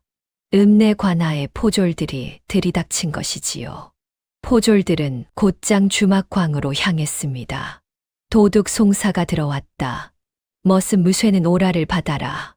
도둑이라니요. 쇳내가 무얼 훔쳤단 말입니까요? 김진현 나리께서 송사를 거셨다. 내 놈이 그 댁 부인의 전담 문서를 탐내 훔쳤다는 밀고가 있다. 내 보찜을 내놓아라. 무쇠는 순순히 제 보찜을 내놓았습니다. 감출 것이 없는 사람의 손길이었지요. 그런데 포졸이 보찜을 풀자 맨 위에 놓인 무명 저고리 갈피에서 기름종이 꾸러미가 툭 떨어졌습니다. 스무마지기 전담 문서. 간밤 사이 임자도 모르게 장롱을 떠난 그 문서가 무쇠의 보찜 속에서 나온 것이지요. 이것이 어찌 여기서? 보찜에서 증좌가 나왔다. 당장 묶어라. 달려온 수경이 포졸들 앞을 가로막았습니다. 그 문서는 제 것입니다. 저는 도둑 맞은 적도 송사를 낸 적도 없습니다. 송사를 거신 분은 부인의 지압이 되시는 분이요. 부인이 사사로운 정에 눈이 멀어 도둑을 감싼다는 밀고까지 있었소. 비키시오. 이보시오. 문서가 없어진 것을 나도 오늘 처음 알았는데 송사를 건 이는 어제 그것을 어찌 알았단 말이오. 옳은 말이었지만 오라를 멈추기에는 늦었지요. 포졸들은 무쇠의 곰 같은 어깨에 밧줄을 감았습니다. 사내는 뿌리치면 넉넉히 뿌리칠 힘이 있었지만 그러지 않았지요. 다만 끌려가며 딱 한 번 뒤를 돌아보았습니다. 마님 죽은 태우지 마시고 진지 챙겨 드십시오. 오라에 묶여가면서 남긴 말이 고작 밥 챙겨 먹으라는 소리였습니다. 수경은 그 자리에 주저앉았지요. 구경 나온 사람들 틈에서 왈자들이 부지런히 혀를 놀렸습니다. 거봐, 머슴이 문서를 노리고 접근했다니까. 새해를 공들이더니 혼인 전에 문서부터 챙기려 한 게지. 아이고, 새댁만 불쌍하게 됐네. 어제까지 국수를 삶아 주마하던 입들이 하루 만에 반쯤 돌아섰습니다. 사람의 말이란 그렇게 얄팍한 것이었지요. 보배 할멈이 지팡이를 휘두르며 소리쳤습니다. 이 무지한 것들아.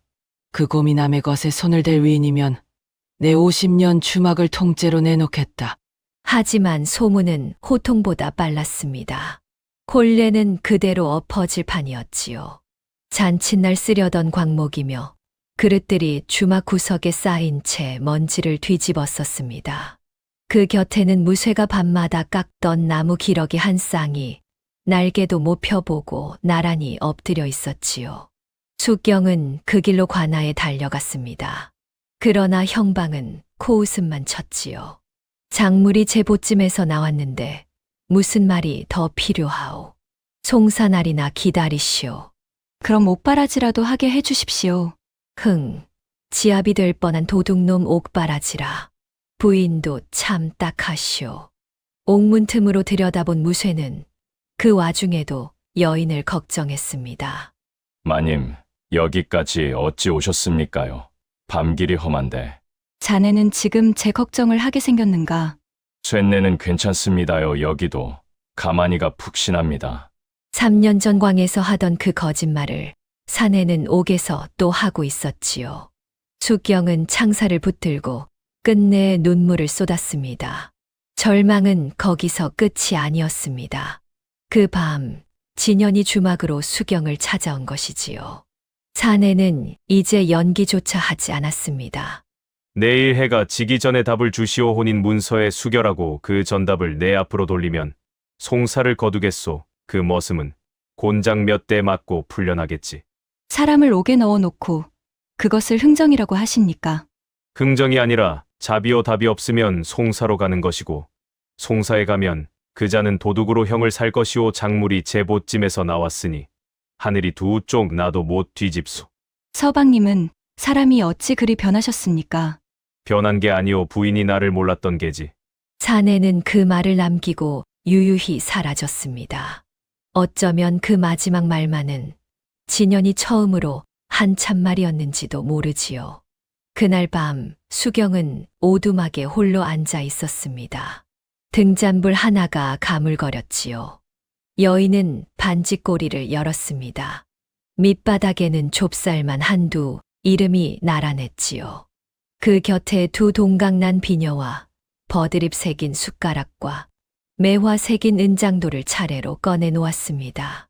가진 것을 다 늘어놓아도 옥문 하나 열 수 없는 밤이었지요. 수결 한 번이면 됩니다. 문서 한 장이면 무쇠는 내일이라도 풀려나지요.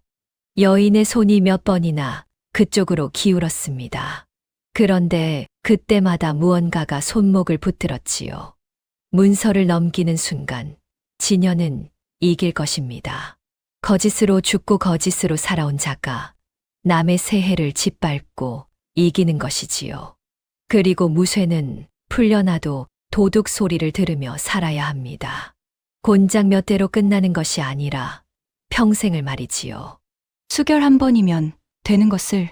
여인은 제 손을 물끄러미 내려다보았습니다. 그때 문득 한 목소리가 떠올랐습니다. 3년 전 미음 그릇 너머로 건너오던 늙은 목소리였지요. 귀한 자리가 사람을 만드는 게 아니라 사람이 자리를 귀하게 만드는 법이지. 그때는 흘려들었던 말이 이 밤에는 뼈에 사무쳤습니다.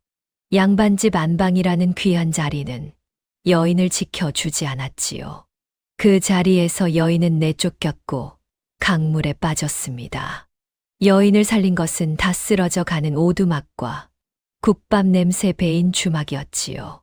천하다던 그 자리들을 새해 동안 사람들이 귀하게 만들어 온 겁니다. 무쇠가 보배 할멈이 그리고 여인 자신이 말이지요. 그러니 진연이 문서 한 장으로 빼앗으려는 것은 전답 20마지기가 아니었습니다. 그 새해가 통째로 걸려 있는 것이지요. 수경은 은장도를 집어들었습니다. 그러다 여인의 손이 우뚝 멈췄지요. 어머님은 나를 내치신 게 아니라 내쫓던 그 밤 보퉁이에 은장도와 노잣돈을 몰래 넣던 손, 나가라던 서리빨과 그 끝에 묻어있던 떨림, 문중이 따라 죽을 나를 받아온 바로 그 전날 밤에 하필이면 떨어졌던 그 불호령. 어쩌면 시어머니는 며느리를 그 귀한 안방 자리에서 밀어낸 것이 아니라 그 자리에 고여있던 무언가로부터 꺼내놓은 것인지도 모릅니다. 조각들이 하나씩 제자리를 찾아가기 시작했습니다. 아들이 살아 돌아왔는데 기뻐하지 않던나 잔치도 없고 사당에 아뢰지도 않던지 이 집 일에 마음을 쓰지 마라. 그것이 내가 사는 길이다. 하던 그 마지막 말. 그리고 등 뒤에서 유난히 크게 들리던 빗장 소리. 어머님은 무언가를 알고 계신다. 수경은 그 자리에서 일어났습니다. 날이 밝는 대로 강을 건널 참이었지요. 여인은 은장도를 품에 넣고 부러진 비녀도 함께 넣었습니다. 그리고 새벽 첫 배가 뜨기도 전에 나루로 나갔지요. 놀랍게도 나루에는 먼저 나온 사람이 있었습니다. 보배 할멈이었지요. 잠이 안 와서 나왔더니 새댁도 그나 지구먼 강 건너로 가려는 게지. 같이 감새 늙으니 얼굴이 문 하나는 더 열 걸세. 소란마을 김씨댁 대문 앞에서 수경은 이번에는 물러서지 않았습니다. 어머님 문안이 아니라 목숨을 구하러 왔습니다. 무고한 사람이 옥에 갇혔습니다. 대문 안은 조용했습니다. 수경은 품에서 은장도를 꺼내 문틈 아래로 밀어 넣었지요. 3년 전 이 은장도가 보퉁이에 들어 있었습니다. 내치시던 손이 어찌 이것을 챙기셨습니까? 그 손이 저를 살리려던 손이었다면 어머님 한 번만 더 살려주십시오. 한참이 지났습니다. 강바람만 담장을 넘나들었지요. 이윽고 빗장 빠지는 소리가 났습니다. 대문이 열리고 큰마님이 서 있었지요. 3년 사이 폭삭 늙어버린 얼굴이었습니다. 노부인의 손에는 그 은장도가 쥐어 있었지요. 들어오너라. 안방에서 큰마님은 한동안 말이 없었습니다. 그러다 문갑 제일 깊은 서랍에서 기름 먹인 종이에 싼 서찰 한 통을 꺼냈지요. 종이가 손때에 절어 반질반질했습니다. 6년을 만지고 또 만진 손때였지요. 내가 시집 오고 2해 만에 부음이 왔었지. 그리고 그 부음이 오고 반년이 지난 겨울에 죽었다던 아이의 서찰이 왔다.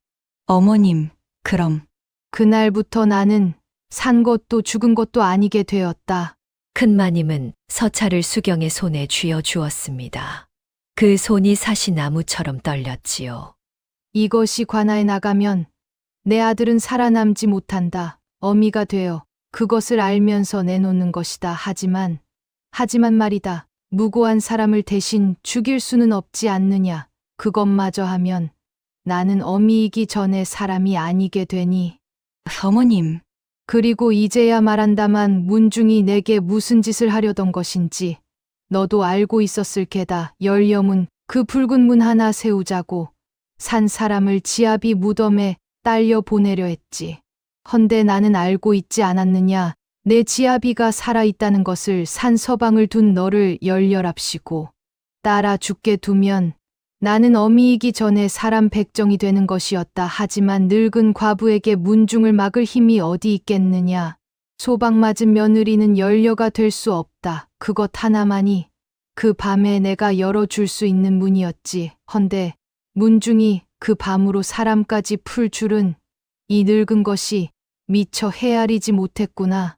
너를 내보낸 문이 하마터면 너를 잡는 덫이 될 뻔했지. 미안하다. 그 말을 3년 동안 하루도 거르지 않고 삼켰다. 수경은 서찰을 받아 든 채 엎드려 절했습니다. 두 여인은 한참을 마주 앉아 울었지요.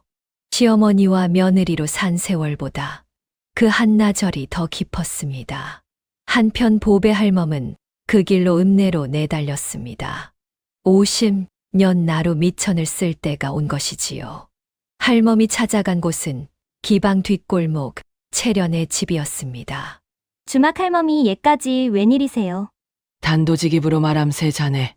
그 박 서방인지 김서방인지 하는 사내한테 뜯긴 게 폐물의 돈에 10년 벌이라지. 그걸 어찌? 이나로 지나는 입치고 내 국밥 안 먹은 입이 없네 한 가지만 물음새 그 사내가 전담 문서를 손에 넣으면 자네한테 갚을 성시픈가. 조강지처까지 되찾은 사내가 뒷골목 자네를 다시 찾을 성시퍼. 채련은 대답하지 못했습니다. 등불이 여인의 낯을 붉게 흔들었지요. 내일이 송사날일세 자네가 아는 것을 말하면 적어도 자네가 어떤 사내한테 10년을 바쳤는지는 온 세상이 알게 되지. 그리고 그자가 자네한테 남긴 종이 쪼가리들, 그게 자네 돈을 찾을 마지막 길일 게야. 할멈 내가 왜 그 여자를 도와야 하지요? 그 사내가 그리도 돌아가고 싶어 하던 그 잘난 조강지처를. 세댁을 돕는 게 아닐세 자네를 돕는 게지. 채련은 오래 침묵했습니다. 그러다 문갑을 열어 종이 몇 장을 꺼내 등불에 비춰보았지요. 빈 문서였습니다. 박서방이라 수결한 날짜가 또렷한 빈 문서 말입니다. 이튿날 아침 관하로 가는 나룻배에는 세 여인이 타고 있었습니다. 뱃머리에는 수경이, 가운데에는 보배 할멈이, 그리고 고물에는 장옷을 깊이 눌러 쓴 여인이 하나. 강 건너에서는 큰마님의 가마도 관아를 향해 움직이고 있었지요. 송사의 북소리가 멀리서 울리기 시작했습니다. 송사가 열리는 날, 관아 마당에는 발 디딜 틈이 없었습니다. 버들나루와 소란마을은 물론이고 읍내 장꾼들까지 몰려든 것이지요. 동원마루에는 원님이 좌정했고 그 아래 마당에는 오라에 묶인 무쇠가 무릎 꿇려져 있었습니다. 사흘 옥사리에 낯이 상했어도 그 등만은 여전히 산처럼 보았지요. 송사를 건 지녀는 새 도포에 새갓을 쓰고 나와 청산유수로 아뢰었습니다. 사또, 소인은 6년 만에 사지에서 돌아온 몸이옵니다 한데 돌아와 보니 처는 머슴의 집에 머물고 그 머슴은 처가의 전담 문서까지 훔쳐 제보찜에 감춰두었지 뭡니까? 부부의 연을 끊고 재산을 삼키려는 수작이 아니고 무엇이겠습니까? 부디 국법으로 엄히 다스려 주시옵소서. 말끝에는 어김없이 눈물이 맺혔지요. 구경꾼 몇이 혀를 찼습니다. 원님이 무쇠를 내려다보았지요. 죄인은 고개를 들라 저 문서가 내 보찜에서 나온 것이 사실이렸다. 보찜에서 나온 것은 사실이나 쇳내가 넣은 것이 아닙니다. 허면 문서에 발이 달려 제 스스로 걸어 들어갔단 말이냐. 발이 달린 것은 문서가 아니라 그것을 옮긴 손이겠지요. 마당이 술렁였습니다. 그때 구경꾼들을 가르며 한 여인이 앞으로 나섰지요. 사또 그 문서의 임자로서 아를 것이 있습니다. 수경이었습니다. 원님이 발언을 허하자 여인은 또렷한 목소리로 아뢰기 시작했지요. 첫째, 그 문서는 제 친정아버지가 제 앞으로 남긴 것으로 임자는 저 하나입니다 한데 임자인 저는 도둑을 맞은 줄도 몰랐고 송사를 낸 일도 없습니다. 문서가 없어진 것을 안 것은 포졸이 들이닥친 그날 아침입니다. 하온데 송사를 건 이는 그 전날 저녁에 이미 소장을 냈다 들었습니다. 사또, 임자도 모르는 도둑질을 저희는 대체 어찌 알았겠습니까? 원님의 눈썹이 꿈틀했습니다. 수경은 숨도 고르지 않고 이어갔지요. 둘째, 저희가 도둑이라면 참으로 이상한 도둑입니다. 훔친 문서를 감추지도 않고 제 보찜 맨 위 저고리 갈피에 얌전히 끼워 두었으니 말입니다. 셋째, 문서가 사라진 그 장날 저희 오두막 근처를 서성이던 낯선 사내 둘을 본 사람이 여럿입니다. 장터에서 횡패를 부리다 쫓겨난 읍내 왈자들로 요 며칠 주막마다 공수를 돌리며 저희 혼사를 헐뜯고 다닌 바로 그 자들입니다.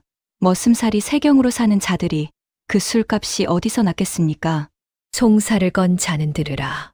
저 말이 사실이면 송사를 낸 경위부터 수상하다. 그대는 도둑 맞은 사실을 어찌 알았는가? 그것은 지나가는 사람의 귀띔이 있어 그 지나가는 사람이 누구인가? 저작거리에서 얼핏 들은 것이라 나까지는. 진연의 말이 처음으로 꼬였습니다. 수경은 그 틈을 놓치지 않고 품에서 작은 책자 하나를 꺼냈지요. 주막 장부였습니다. 사또, 한 가지 더 아뢰옵니다. 저희는 6해 동안 오랑캐 땅에서 포로살이를 했다 하였습니다. 하온데 그 6해의 행적이 말할 때마다 다릅니다.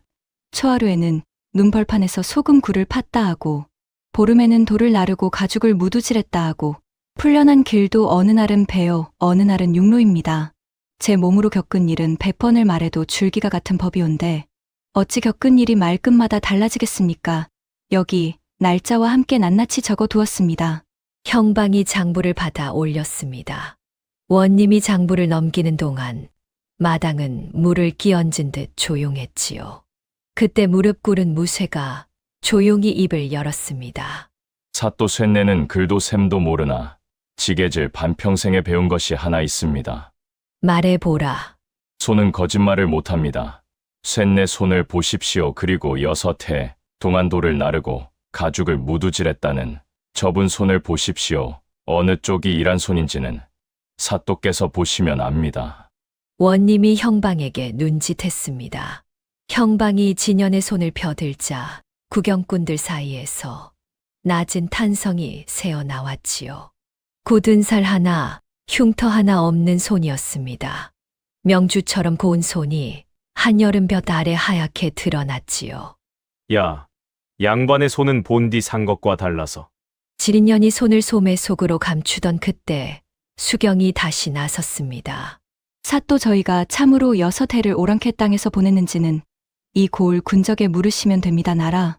문서에는 저희가 6해 전 전사한 것으로 올라 있을 것입니다. 죽었다고 적힌 사람이 살아서 소장을 냈으니 도둑을 다스리기 전에 그 문서부터 바로잡는 것이 순서가 아니겠습니까?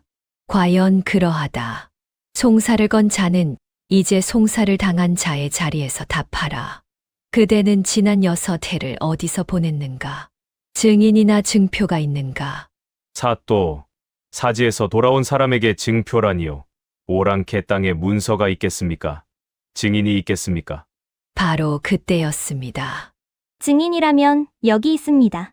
장옷을 벗으며 앞으로 나선 것은 채련이었지요. 진년의 낯빛이 흑색으로 변했지요. 소녀는 읍내 기방에 적을 두었던 채련이라 하옵니다.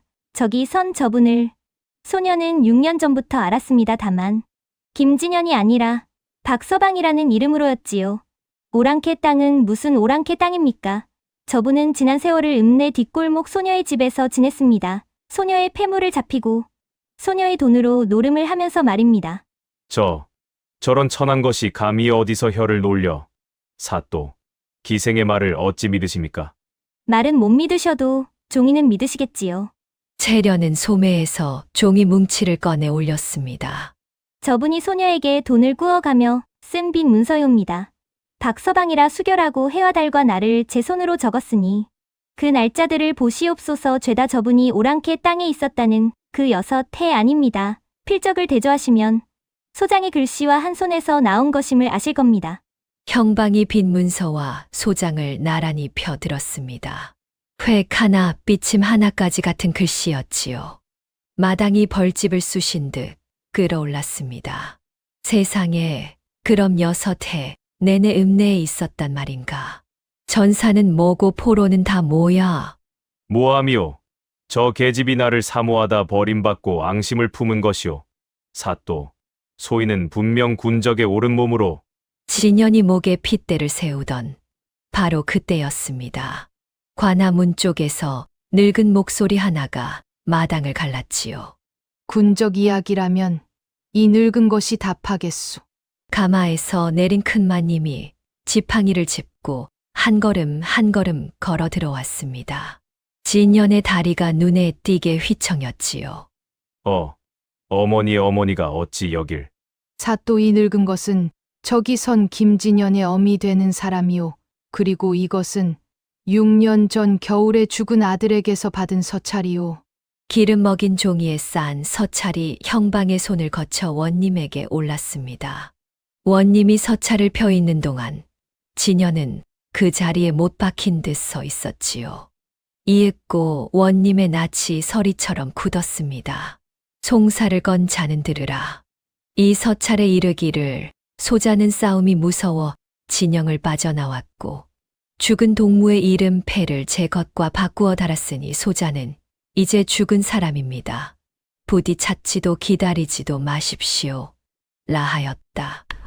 이것이 내 글씨렸다. 마당이 얼어붙었습니다. 타령. 그리고 죽은 전우의 패를 바꿔 단자. 부음 한 장으로 두 집안을 속인 6해가 백일하에 드러난 것이지요. 진연은 필사적으로 어미를 돌아보았습니다. 어머니가 어찌 아들한테 이러실 수 있습니까? 자식을 죽이려고 그 종이를 6년을 품고 계셨단 말입니까? 죽이려고 품은 게 아니다. 차마 태울 수가 없어 품었지. 이것이 내가 살아있다는 마지막 증거였으니까.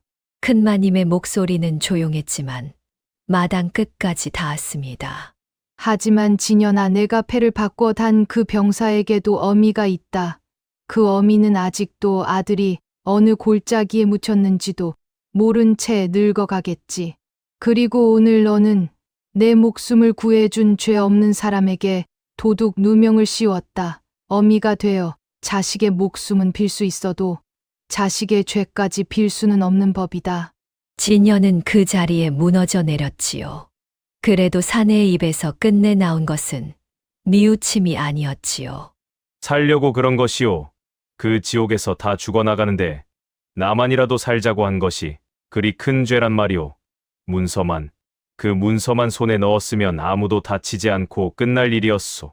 살자고 한 일, 문서만 얻으면 될 일. 사내는 마지막 순간까지 제 욕심의 셈법 안에 있었습니다. 그 말이 곧 자백이라는 것도 모른 채 말이지요. 원님이 형방에게 명했습니다. 저자를 하옥하라. 6해 전 전사한 것으로 군적을 속인 죄와 타령은 군율의 소관이니 병영으로 압송할 것이요. 무고와 문서 절도 교사는 본 관하에서 다스린다. 아울러 저자에게 고용된 왈자 두 놈을 당장 잡아들이라. 왈자들은 그날 해가 지기 전에 붙들려 왔습니다. 곤장 몇 대에 술술 불었지요. 진연에게 엽전 꾸러미를 받고 빈 오두막에 숨어들어 문서를 훔쳤으며 그 문서를 무쇠의 보찜에 끼워 넣은 것까지 낱낱이 말입니다.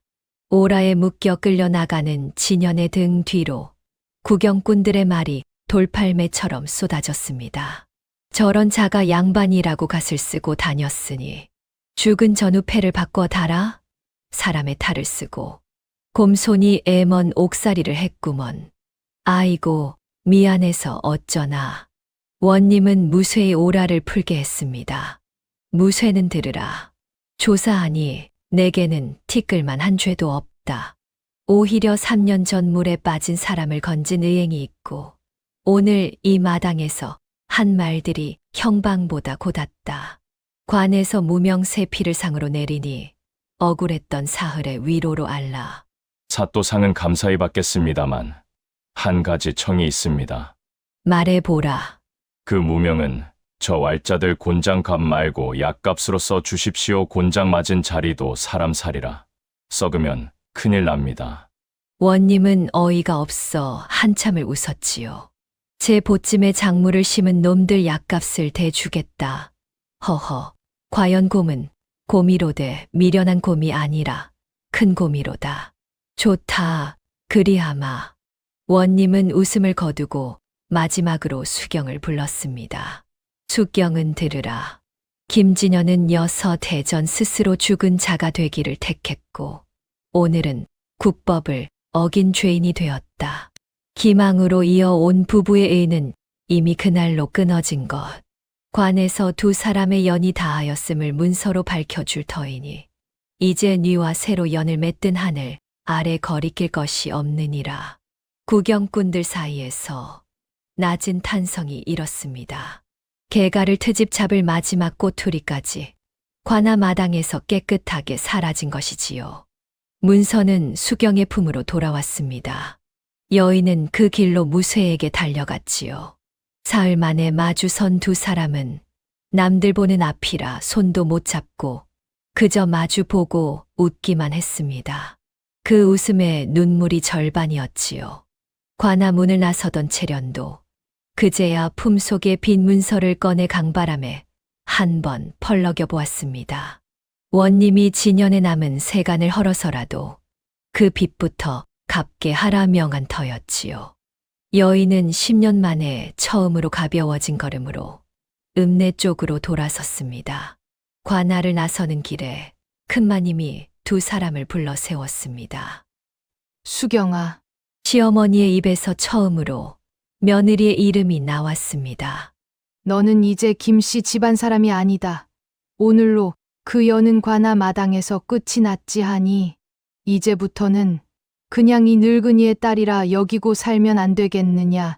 아들 잃은 어미와 어미 없는 너 사이에 그 정도 여는 남겨두어도 하늘이 웃지 않을 게다. 어머님, 10월에 홀레라 들었다. 국수는 늙은 것도 한 그릇 얻어먹으러 가마. 수경은 대답 대신 큰마님의 손을 두 손으로 감쌌지요. 은장도를 챙겨 넣던 그 주름진 손을 말이지요. 돌아오는 나룻배 위였습니다. 노을이 강물을 붉게 물들이고 있었지요. 수경이 문득 물었습니다. 자네 그 밤 이야기를 이제는 웃으면서 할 수 있겠는가? 예, 쇳내는 그 밤 통발을 보러 나갔었습지요. 달이 밝으면 고기가 잘 드니까요. 그래서 그 밤 통발에는 무엇이 들었던가? 통발은 그날로 강물에 떠내려갔습니다. 내던지고 뛰느라고요. 헌데 쇳내 평생 그 밤보다 크게 남는 장사가 없었습니다. 통발 하나 내주고 세상을 다 건졌으니까요. 세상은 무슨? 쇳내한테는 마님이 세상입니다. 수경은 말을 잇지 못했습니다. 여인은 사내의 어깨에 가만히 이 말을 기댔지요. 노을에 물든 강물이 두 사람을 싣고 천천히 흘렀습니다. 송사를 타고 그간의 자초지종이 온 고을에 퍼지자 열여문을 앞세워 산 사람을 잡으려던 소란마을 문중도 다시는 고개를 들지 못했습니다. 강 건너 일에 함부로 입을 대는 이도 그날로 없어졌다지요. 이윽고 10월이 왔습니다. 3년 전 여인이 강물에 떠내려온 바로 그 달에 버들나루에서 혼례가 열렸지요. 주막 마당에 차일이 쳐지고 온 마을이 국수를 말았습니다. 초래상 위에는 무쇠가 깎은 나무 기러기 한 쌍이 나란히 앉았지요. 신부의 쪽머리에는 나무 비녀가 꽂혔습니다. 부러졌던 그 비녀였지요. 무쇠가 부러진 자리를 가는 은살대로 감아 입고 붙인 것인데 버들잎 곁에 은빛 태가 둘러져 오히려 전보다 고왔습니다. 부러진 자리가 흉이 되지 않고 무늬가 된 것이지요. 초래청에서 맞절을 마치자 무쇠가 신부 앞에 섰습니다. 사내는 몇 번을 망설이다 떨리는 목소리로 불렀지요. 부인, 마님이 아니라 부인. 그 한마디에 3년의 세월이 다 들어 있었습니다. 수경의 눈시울이 붉어졌지요. 여인도 처음으로 그 말을 입에 올렸습니다. 예, 서방님. 잔치 마당 한쪽에는 큰마님이 앉아 약속대로 국수 한 그릇을 비웠습니다. 보배 할멈은 신이 나서 국소틀 통째로 차지하고 소리쳤지요. 국수가는 이 늙은이가 본다. 새댁은 국소 근처에 얼씬도 말고 온 마당이 까르르 웃었습니다. 신부가 국간 하나 못 맞춘다는 것쯤은 이제 나루 사람 모두가 아는 애교였으니까요. 내 소원이 국수 한 그릇이었는데 이 잔치 국수가 50년 국밥보다 맛나네. 잔치가 파하고 손님들이 돌아간 밤 오두막에는 등잔불이 켜졌습니다. 3년 전만 해도 산에 혼자 나무를 깎던 그 쓸쓸하던 불빛이었지요. 하지만 이제 그 불빛 아래에는 두 사람이 마주 앉아 있었습니다. 한 사람은 나무를 깎고 한 사람은 바느질을 하면서 도란도란 말소리가 문풍지를 넘었지요. 정 붙일 사람 하나 없던 사내의 오두막이 나루에서 제일 따뜻한 집이 된 것입니다. 이듬해부터는 단호의 탄송아지가 의젓한 소가 되어 장날마다 달구지 가득 목물을 싣고 나루를 오갔지요. 세월이 흘러도 버들나루 사람들은 이 이야기를 두고두고 했습니다. 그리고 이야기 끝에는 꼭 이 말을 보탰지요. 귀한 자리가 사람을 만드는 게 아니라 사람이 자리를 귀하게 만드는 법이라고요. 오늘의 이야기는 여기까지입니다. 다음 영상을 빠르게 만나보시려면 좋아요와 구독을 눌러주세요. 지금 화면에 나오는 더 재미있는 영상들도 함께 해주세요. 그럼 모두 행복한 하루 보내세요. 감사합니다.